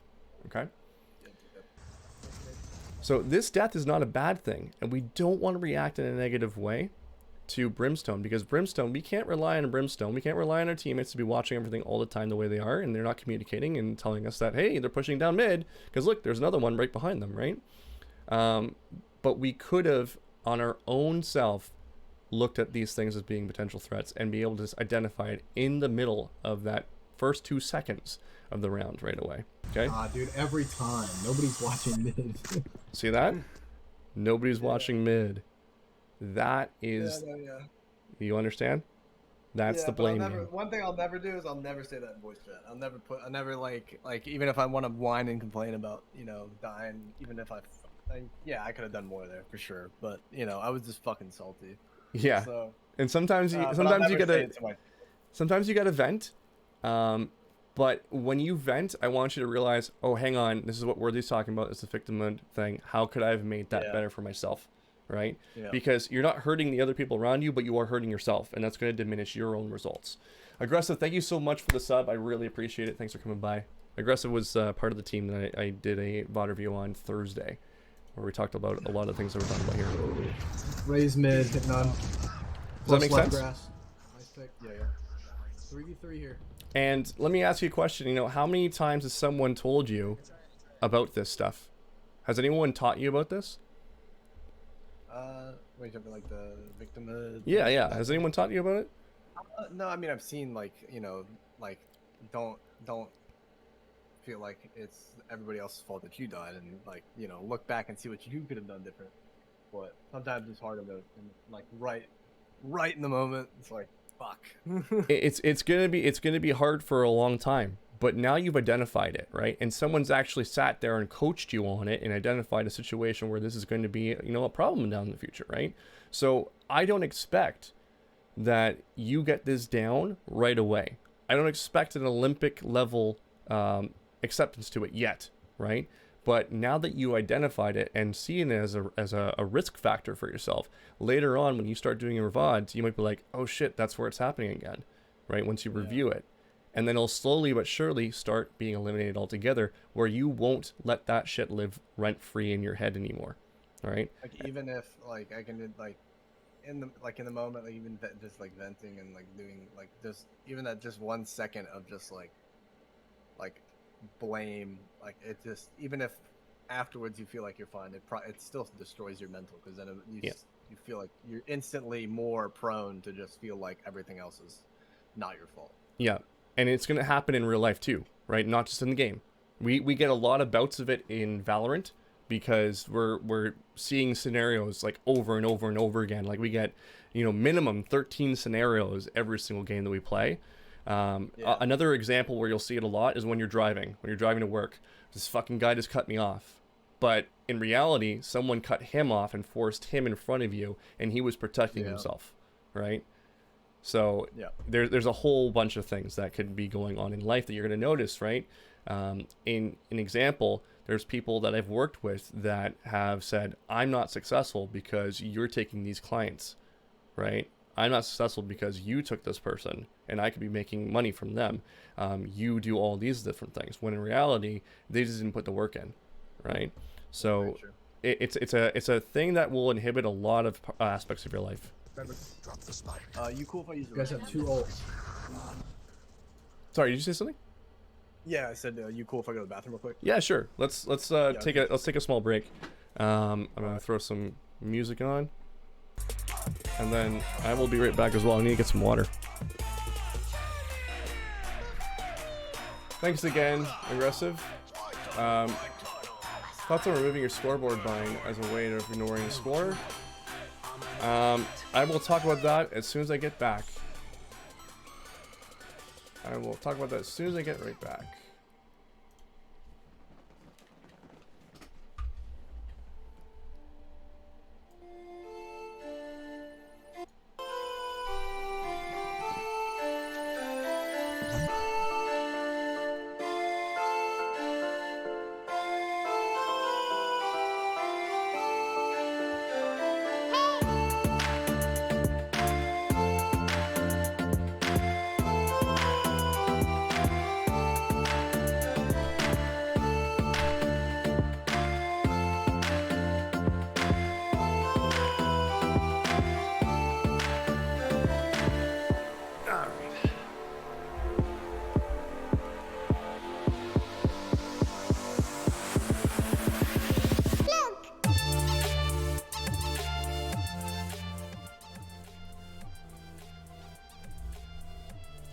Okay, so just to talk about this particular point that you have here, Aggressive. Thoughts on removing your scoreboard bind as a way to work on ignoring score. I keep it on to communicate economy and alt points to my teammates. But if my teammates are not monitoring that stuff, do you think there is a point for using that bind? I think what you need to do is figure out why it's bothering you in the first place.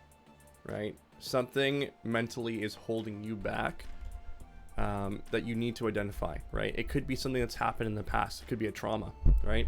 There's a lot of different factors as to why having a performance indicator of KDA is so important to you.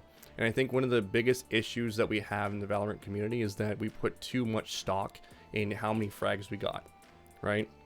So you're getting a lot of outside influence from a lot of different sources and players that are telling you you're bad and they're punishing you because you don't have a certain amount of frags, right? My recommendation is, first of all, eliminate those negative biases, right? So mute those people if they're immediately giving you any kind of rent-free thoughts in your head, right? They're living in your head rent-free. That's the first thing I would do. Secondly, I would look at it as a not an indicator, but more of a guide, because there's a lot of things on that scoreboard that should be focused on more, right? We don't need to be getting massive amounts of frags to win a game. Ultimately, we just want to win. So eliminating the factor of having kills altogether, whatever that might be, whatever's causing that pain in your mind, is going to be more important than you trying to take it away altogether and going cold turkey, because there's so much stuff that is good positive information on there. So I would say don't remove the bind, remove the stigma behind why fragging is a bad thing. Like not fragging is a bad thing for you. I hope that answers the question. Say again? I think one thing that helped with me with that particular thing, just to chime in for a second, Yeah. is go and watch a pro player on Twitch. If you haven't sat down and watched somebody who plays at a very high level and watch them play a couple games on Twitch, they're not going to top frag every game. Every game's not a perfect game for them. If you're watching TikTok clips all day, every day, you're going to constantly feel like you're not good enough and that your aim is not as perfect as it should be. But nobody's perfect. Some of these like very, very high tier players, they're extremely well-rounded and they're very good at what they do, but they're also human and they mess up just as much and even maybe more than you do, just in different ways. Mm-hmm. Yeah. So it's not like getting those kills, like it's good, and if you do really well, praise yourself for that. But you're not going to do that every single time, and you cannot expect yourself to do that every time. Yeah. All you can do is control, you know, the situations that you give to yourself. And I think you also touched on a really good point that I want to highlight as well. The media that you're choosing to take in regularly, you know, you look at the news is negative all the time, right? They're always wanting something negative because it's going to give you more, to give them more views, right? If you choose TikTok material where someone's like, look at this clip, look at this frag, all the stuff, you're actually training your brain to say, oh, this is the right way to play, I need to be fragging all the time, right? So choosing what you're watching is actually really important as well. So eliminate all the things that are forcing you to think this way, and you'll start seeing a natural evolution in your own play style. Because if you stop playing for frags, you will play smarter and you'll play for your team. It is overrated to play for frags. It is underrated to make your teammates play better. Be the Wayne Gretzky. Get the assists. Wayne Gretzky had a lot of goals, but he's known for his assists and his points. Nice. We know we got one entrance to site. I like what you're saying here. We have one entrance to site. You're talking about lane control there. It's really good. Heaven. These are all things that are going to be desirable on a team, but I already know that you've got that in your head, so that's good. Let's move ahead. Big facts. Good thing my TikTok For You page is 8% anime now. 80% anime. Don't need to peek. Love that. Okay, we're gonna talk about post plant and stretching here. Alright, this is let's get this round and then pistol. Have you heard of stretching before? Not like stretching your muscles, but like stretching in a competitive game sense. I may have heard it in a different term, but not in the way that, not stretching, no.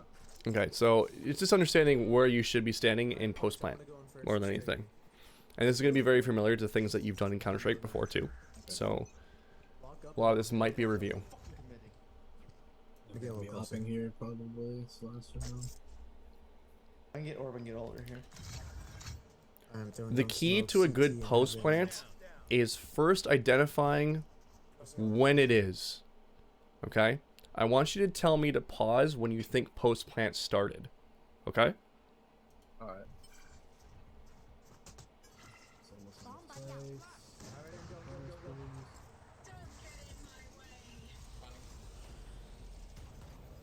Right now. Okay. Your post plant started right here. As Okay. soon as she starts going, I gotcha. Yeah, as soon as she ults, but I would even say that even earlier you could have had post plant. We have smokes on the entrances and clear. Cleared the backside. The only angle is right here. Okay, so Yeah, I don't even have to be here. I could be holding a main or wherever. beautiful. Beautiful. You just, and this is where what stretching is. Okay, so now if you look, everyone is together on the site, and this is where suffocation starts happening, right? Because they're going to start pathing for it right behind us. So your role, actually being the last person in, you could be here, you could be on this corner, you could be over here, so you don't have to expose yourself to heaven, right? There's lots of different options, and you're stretching, right? So that's the process of stretching. Even if I lose my life, I've given my team so much more time to get ready for that interaction that they can even just play toward. You know, they know there's two people coming from here because I just died and hit the guy 120. They can swing a main when the smoke fades and maybe try to get into hell or wherever, and they know those people are coming from that angle. Exactly. You got it. I left some things on the board here. I gotta delete. So, by getting into this position, you have committed to clutching out the round, and currently are not doing anything, but you are going to be in a situation where it could be as bad as a 1v5. Because right now, they're just going to have full control and be able to path in through everywhere. And we're also in a situation where we haven't been able to keep the enemy in front of us. You're the only person who can do that. Omen's in trouble. Brim's a no. I'd probably be better to play sewer. Like I should have just pushed back into sewer and actually be able to play for the spike. The best thing I can do right now is maybe wall bang, but I don't even know if I can right there. It's too late now. It's too late for you, right? Now Omen could have stretched here, but I think it's too late for him as well. So where the point really is identify when post plant is, and you just need to stop yourself and be like, okay, post plant, where do I go, right? Yeah. CT. And now the other thing too is that post plant in this game is a little bit different because you have these abilities, right? So the Viper ult, that was your identify of a post plant. In Counter-Strike, I think it's a little bit more easier to understand because everyone has the same abilities, right? In this one, it looks a little bit different. So you need to be able to get into that. So look at that, it's a 1v5, right? Loosen up. Dropped. The shorty, man, you can't get away from the And that fucking shorties. just quits this, dude, fucking- And I think you did a pretty good job with what you did in this position that you had, but We needed that. Switching you sides. needed to be identifying that post plant earlier. That's This really is all our we had to chance do. to turn the tides. Yeah. I love the positivity you have here as well, by the way. Very good. This is our chance to turn the tide. The things that I always sometimes did will that. say, go ahead. I'm cutting you off. I always did that, and so when I played collegiate, like, I had some really hothead teammates that would just, like, as soon as they started getting out aimed and everything, they would just get so angry at themselves, and I'm like, the game's not over. Like, this is pistol round. The game just started. Just pretend like we haven't played any other rounds, and we're playing it. This is literally this is our chance to start again. Mm-hmm. Yeah, it's a So brand new game. It's every round is a brand new game, and I took Aggressive's team. I said, you know, it's just been proven that no matter how low we are, we can always come back and win. I've seen teams. Always. Yeah, there's always a chance. I've seen teams who have lost 12 rounds and they came back, brought in overtime, and won the whole thing. It is possible. Oh, yeah. It's always possible, right? That's one thing that switching over to this game has been like the biggest itch on the back of my spine when, playing Counter-Strike forever. I'm sure you, like you said, you experienced it too. You can come back from any situation.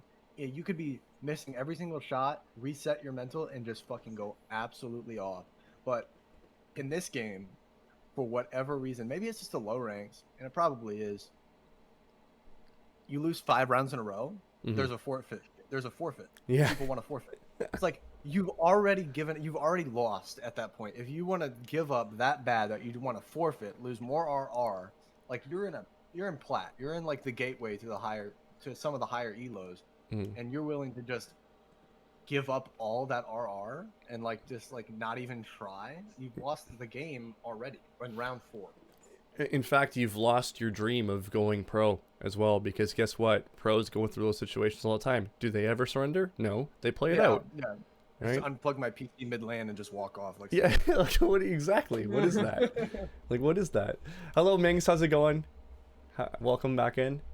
Talking Nation, yep, very common in low yellow. And that's the thing, too. I think there is, if you do surrender, if someone can confirm with me in chat, because I can't remember all the stats, but if you do surrender and, it's like a 13-1, I think the RR loss is a lot worse than if you're to play out and get to, 13-2. Is that correct, guys? I think it is. I think there's also stats on friends. I think forfeiting absolutely does affect it. I'll look it up, though. Talkie Nation says yes, but yeah, definitely something I need to run the stats on, because I've always said don't forfeit because it's going to make it worse, and I think that is factual. Yeah, and we talked about it with Aggressive's team. We talked about how it's never over. It's never over, so just play it out. Play it out, see what happens. Who knows? You might be a defensive team. It calculates the remaining rounds. So let's say it was a 6-6. Yep. And so 13, whatever, so 7 rounds, it would count those extra 7 rounds as a loss when you easily could have ended at 9-13 and you've only got 4 losses. Yeah, yeah, exactly. And Ming says that you lose more because the score difference is higher, equals more RR. So never surrender. Never surrender. So what is it? What was I going to say? There's something else I was going to add there. I lost it. That's okay. No one's there. I guess I'll go. Yeah, so the other part I was going to say is that you could be a defensive team. You could just like have a really shitty attack team. Like people don't like playing attacking, and then all of a sudden they're really good on defense, and you have 5 people that are just fucking good defenders and know how to play. So Yeah, you it's can like, have a terrible time peeking angles all day, and then you hold an angle and you're doing great. yeah, exactly. Yeah, I've seen it so many times. But see, Viper's trying to throw really hard right now. Oh, she does that too.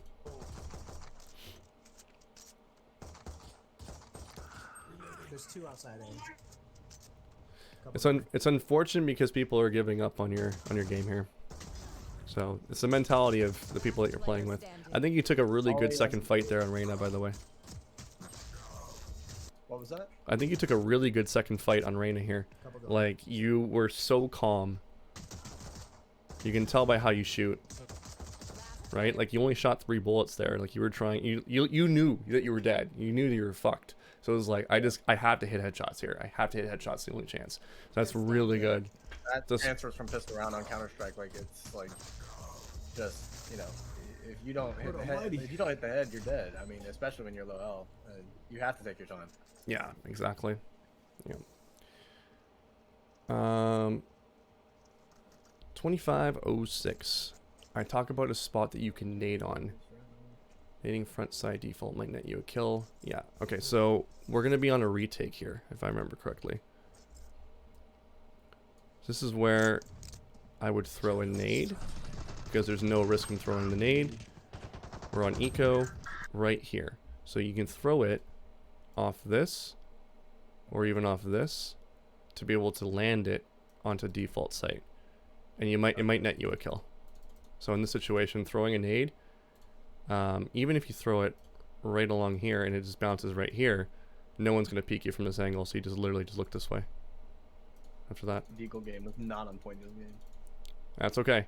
Just practice that, because the sheriff literally will pull you out of this rank and bring you into immortal. Just sheriff alone. Yeah. Just literally just practice sheriff, and you'll just win so many games. This is double coaching 2 to 1. Spike planted. Got Reyna and Fade on site. I'm not sure what you're talking about there, Minx.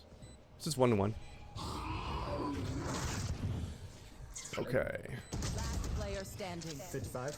So this next round, I love this next round, not because you guys get punished, but Nice try. because it's used in the worthy spot. The worthy spot strikes again.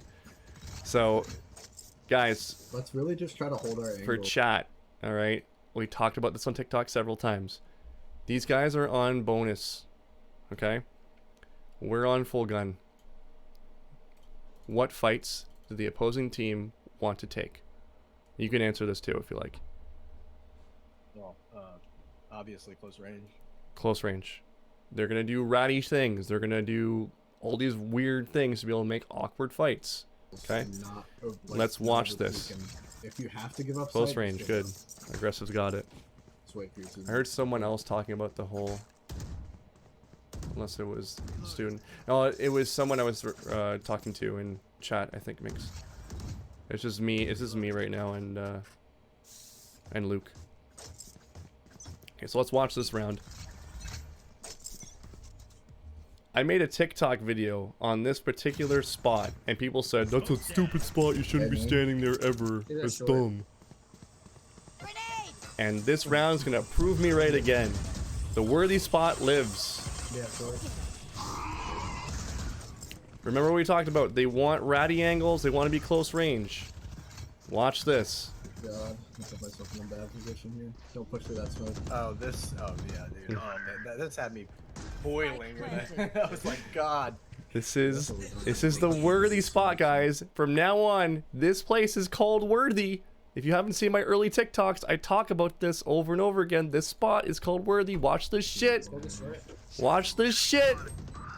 It's my spot, baby. Here we go. 1, 2, 3. Whoa! 4. There it Nobody is. cleared the corner.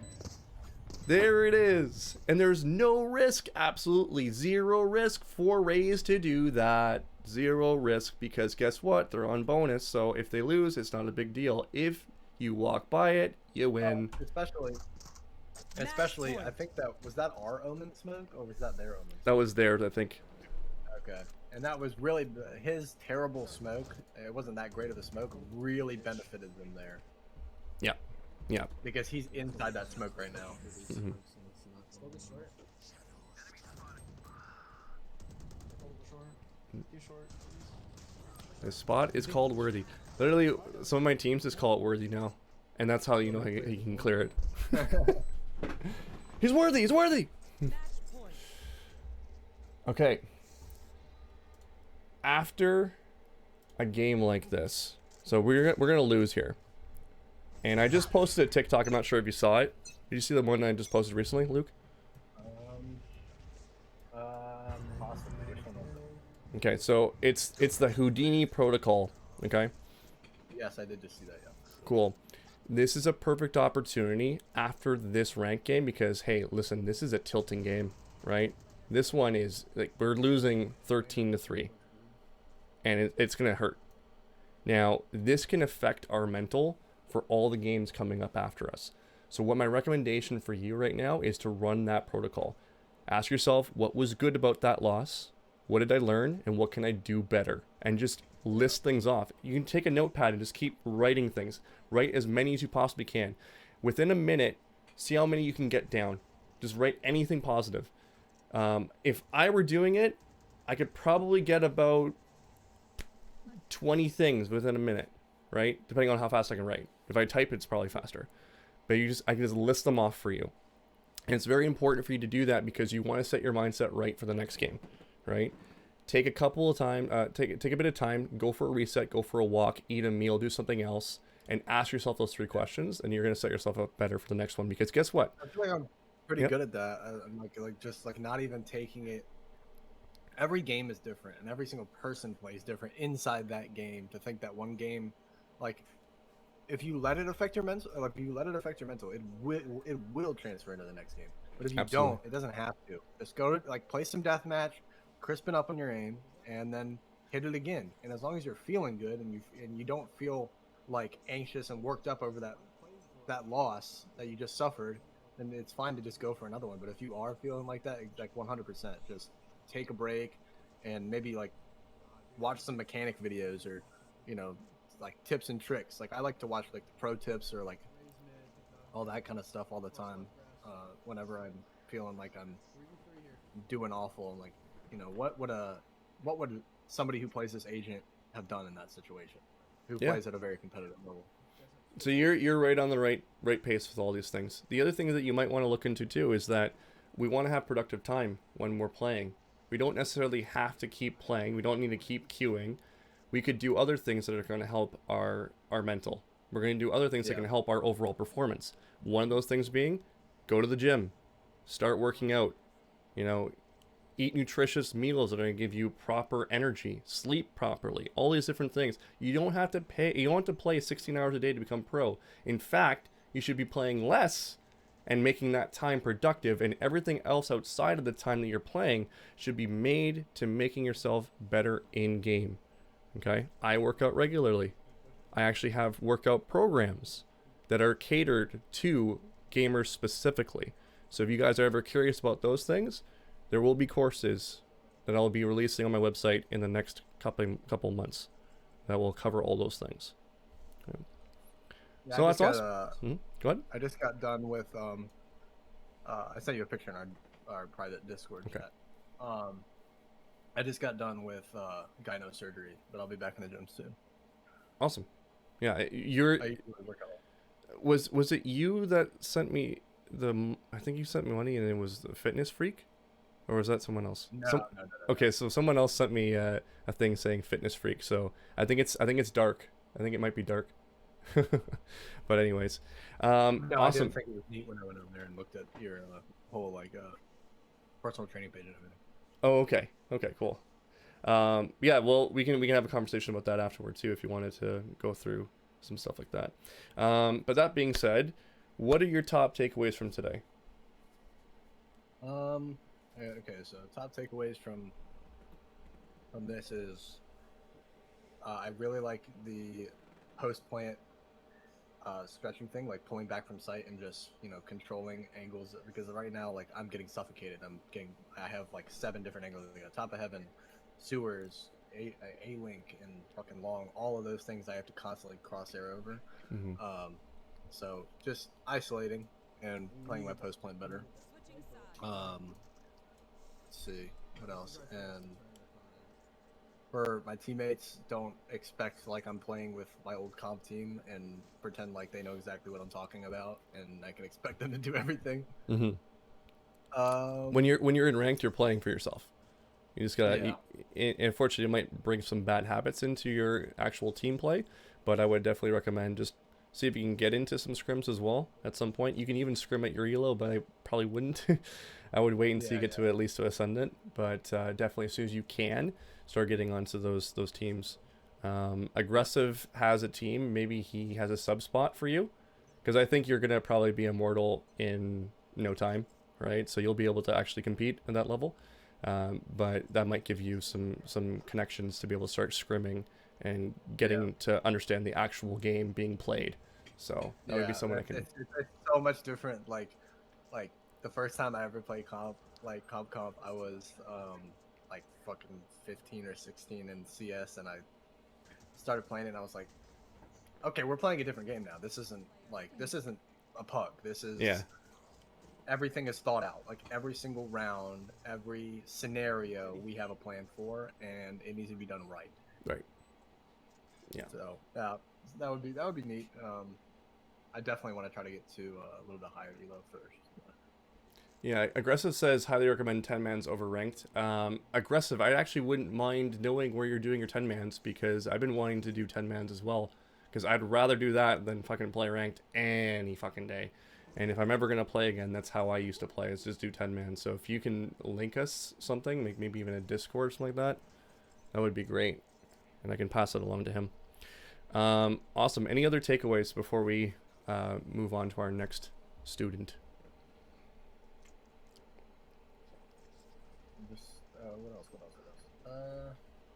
And then that whole, just trying not to take anything, shift blame, and just realize that, at the end of the day, if I was peak 1 Radiant, I probably would have won the game. So it's like, this isn't the highest elo in the world, and everybody has room to improve. So it just, taking every opportunity that I can to just say, hey, that was my bad. That was my fault. Yeah. What could have I done there to make that not happen again, and to put me and my teammates in a better position? Yeah, and you're only going to benefit you and everyone else around you when you start taking that mentality. Taking extreme ownership for everything. Even if it's not your fault, take extreme ownership. There's always something you could do. There's always something. And the point that there was another point that I was going to make too, is that, man, I'm losing it today. I'm losing it. There was something I was really going to like sign off on you with. So it was so impactful. Fucking hell! Don't you hate when you're thinking of something, you're just like, this is great. This is gonna be You're perfect. like, this is my Gandhi philosophical This moment. is the philosophical moment, and I lost it. Enjoy the process of this, right? Just enjoy the process of it, because we all know that you're going to be higher rank. We can see it. We can see it with your shot. It's just a matter of just like getting some of these small little things out of the way, right? So I'll show you one little clip that I hit yesterday before we go off, that I was like a little bit better, shows my aim. I already know without looking at it, your aim's good, right? That's why I was watching saying this. not the problem. Watching this back, like I was like, ugh, man, like what was I doing? And it wasn't even too bad. But I've been really trying to refine it, because it's just a little bit different of well, you can send mechanic. You can send me the link. Yeah. Oh, you're sending me a picture of your biceps here. I see that.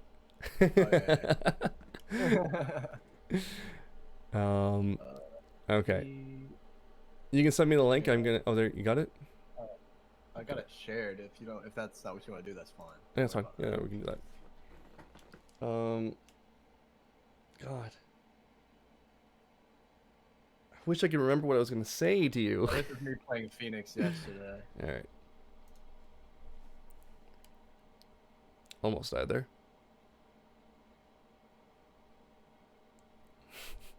The Yoru. Nice. See, the one thing I like about this clip is that notice how much he flicks here, guys. Like, it's like next to nothing. It's all crosshair placement. This is the way that it should be. So, definitely, I love that. Yeah, it's just gotta. That's like one of the huge things that like I've taken away from, just like you don't have to, aim is literally it's here nor there. It's little teeny tiny movements is all it should be. Mm-hmm. Now the flicks are crazy. Not, you know, nobody's saying that they're not, and you can flick all you want and hit crazy shots, but where you really get good aim is when you don't have to do that. Yeah, yeah. One of my coaches in the past said, aim is a crutch for bad positioning, or aim is a crutch for bad decision making, right? A lot of people in ranked have used that crutch to get really high, and then once they get up there, they contact me because they have no idea why the fuck they're losing. And it's because of all the decisions they're making, right? They're playing for themselves, they're not playing for their team. There's so many different things that they're doing. But yeah, I think just identifying, just going back to the victimhood thing, identifying that as being a threat to your progress is going to be a big piece, and just like continually working Not on it. rely on my aim, and like, you know, be consistent with my aim, but not rely on it as the sole thing that's gonna take me to the higher ranks. It's not what the higher ranks is about, especially when you get into team play.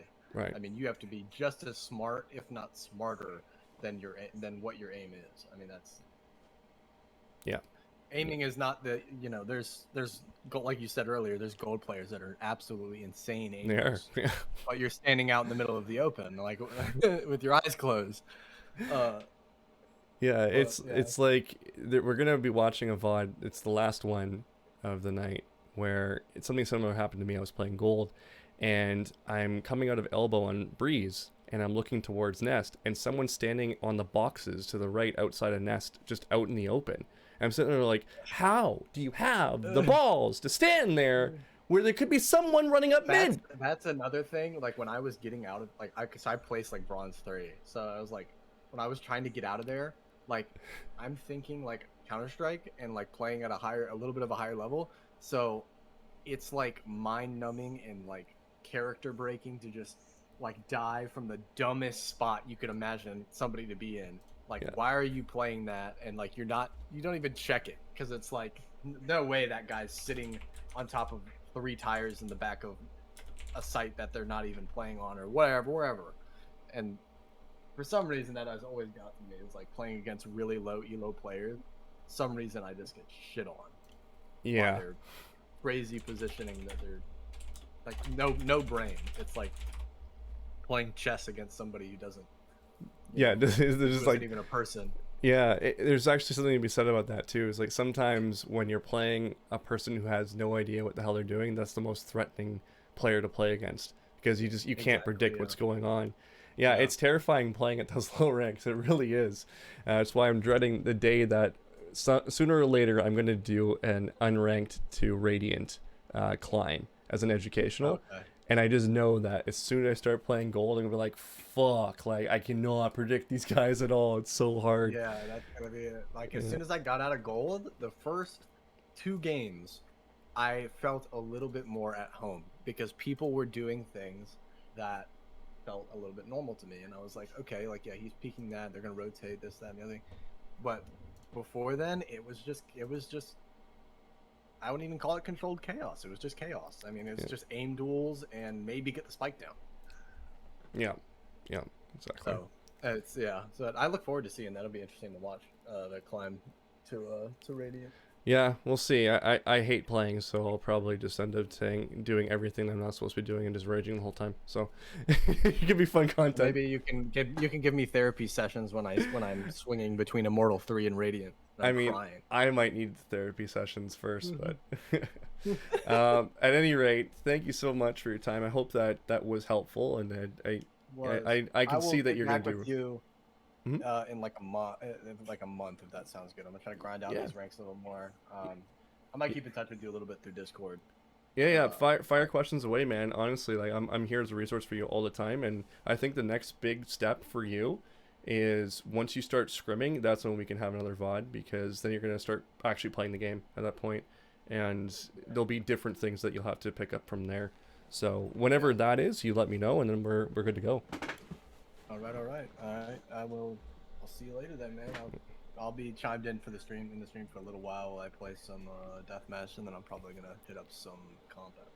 Okay, awesome. Well, it's funny that we're talking about bronze, because that's going to be the next VOD. Everyone, round of applause for Luke. Thank you so much for coming out and giving this a shot, and hopefully it has been helpful. And I'm excited to see where this takes you. I think you've got a lot of potential within you, and you've already done it within Counter-Strike, so the results are there. You just need to convert it over to here. A little bit of an implication, a little bit of practice, I guess. Huh? Absolutely, yeah. Just gotta trust the process, my friend. It's gonna be a fun trip. All right, sir. Fun some days, fun not. You know the others. It's a emotional roller coaster. Any competitive game. It is. Just we gotta make sure that we just approach it with a positive attitude as much as we possibly can. Alrighty? Alrighty, man. Well, have a good one, bro. Okay, you too. What a nice guy. Awesome guy.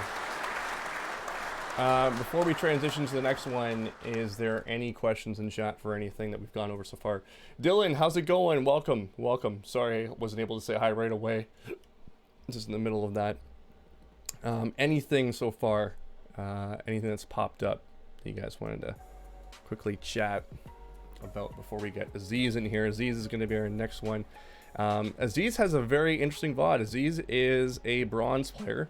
So it's actually kind of transitions perfectly, because we were talking about how it is in bronze and how it's like really hard to predict and all this other stuff. I don't think I've actually played. Oh, how's it going, Tragic? Perfect. I'm glad that you're here. Is it Tragic? Am I saying it right? Trivjik? Evolve. I'm gonna have to move you up to 5 p.m. today, if that's okay, because my 3 p.m. actually just canceled on me last second. So is that okay if you start in 2 hours? Tragic is okay? Okay, perfect, awesome. So we'll go with that. So we're gonna go over a bronze VOD right now. This guy actually is my YouTube editor. We're gonna be posting a bunch of YouTube content on my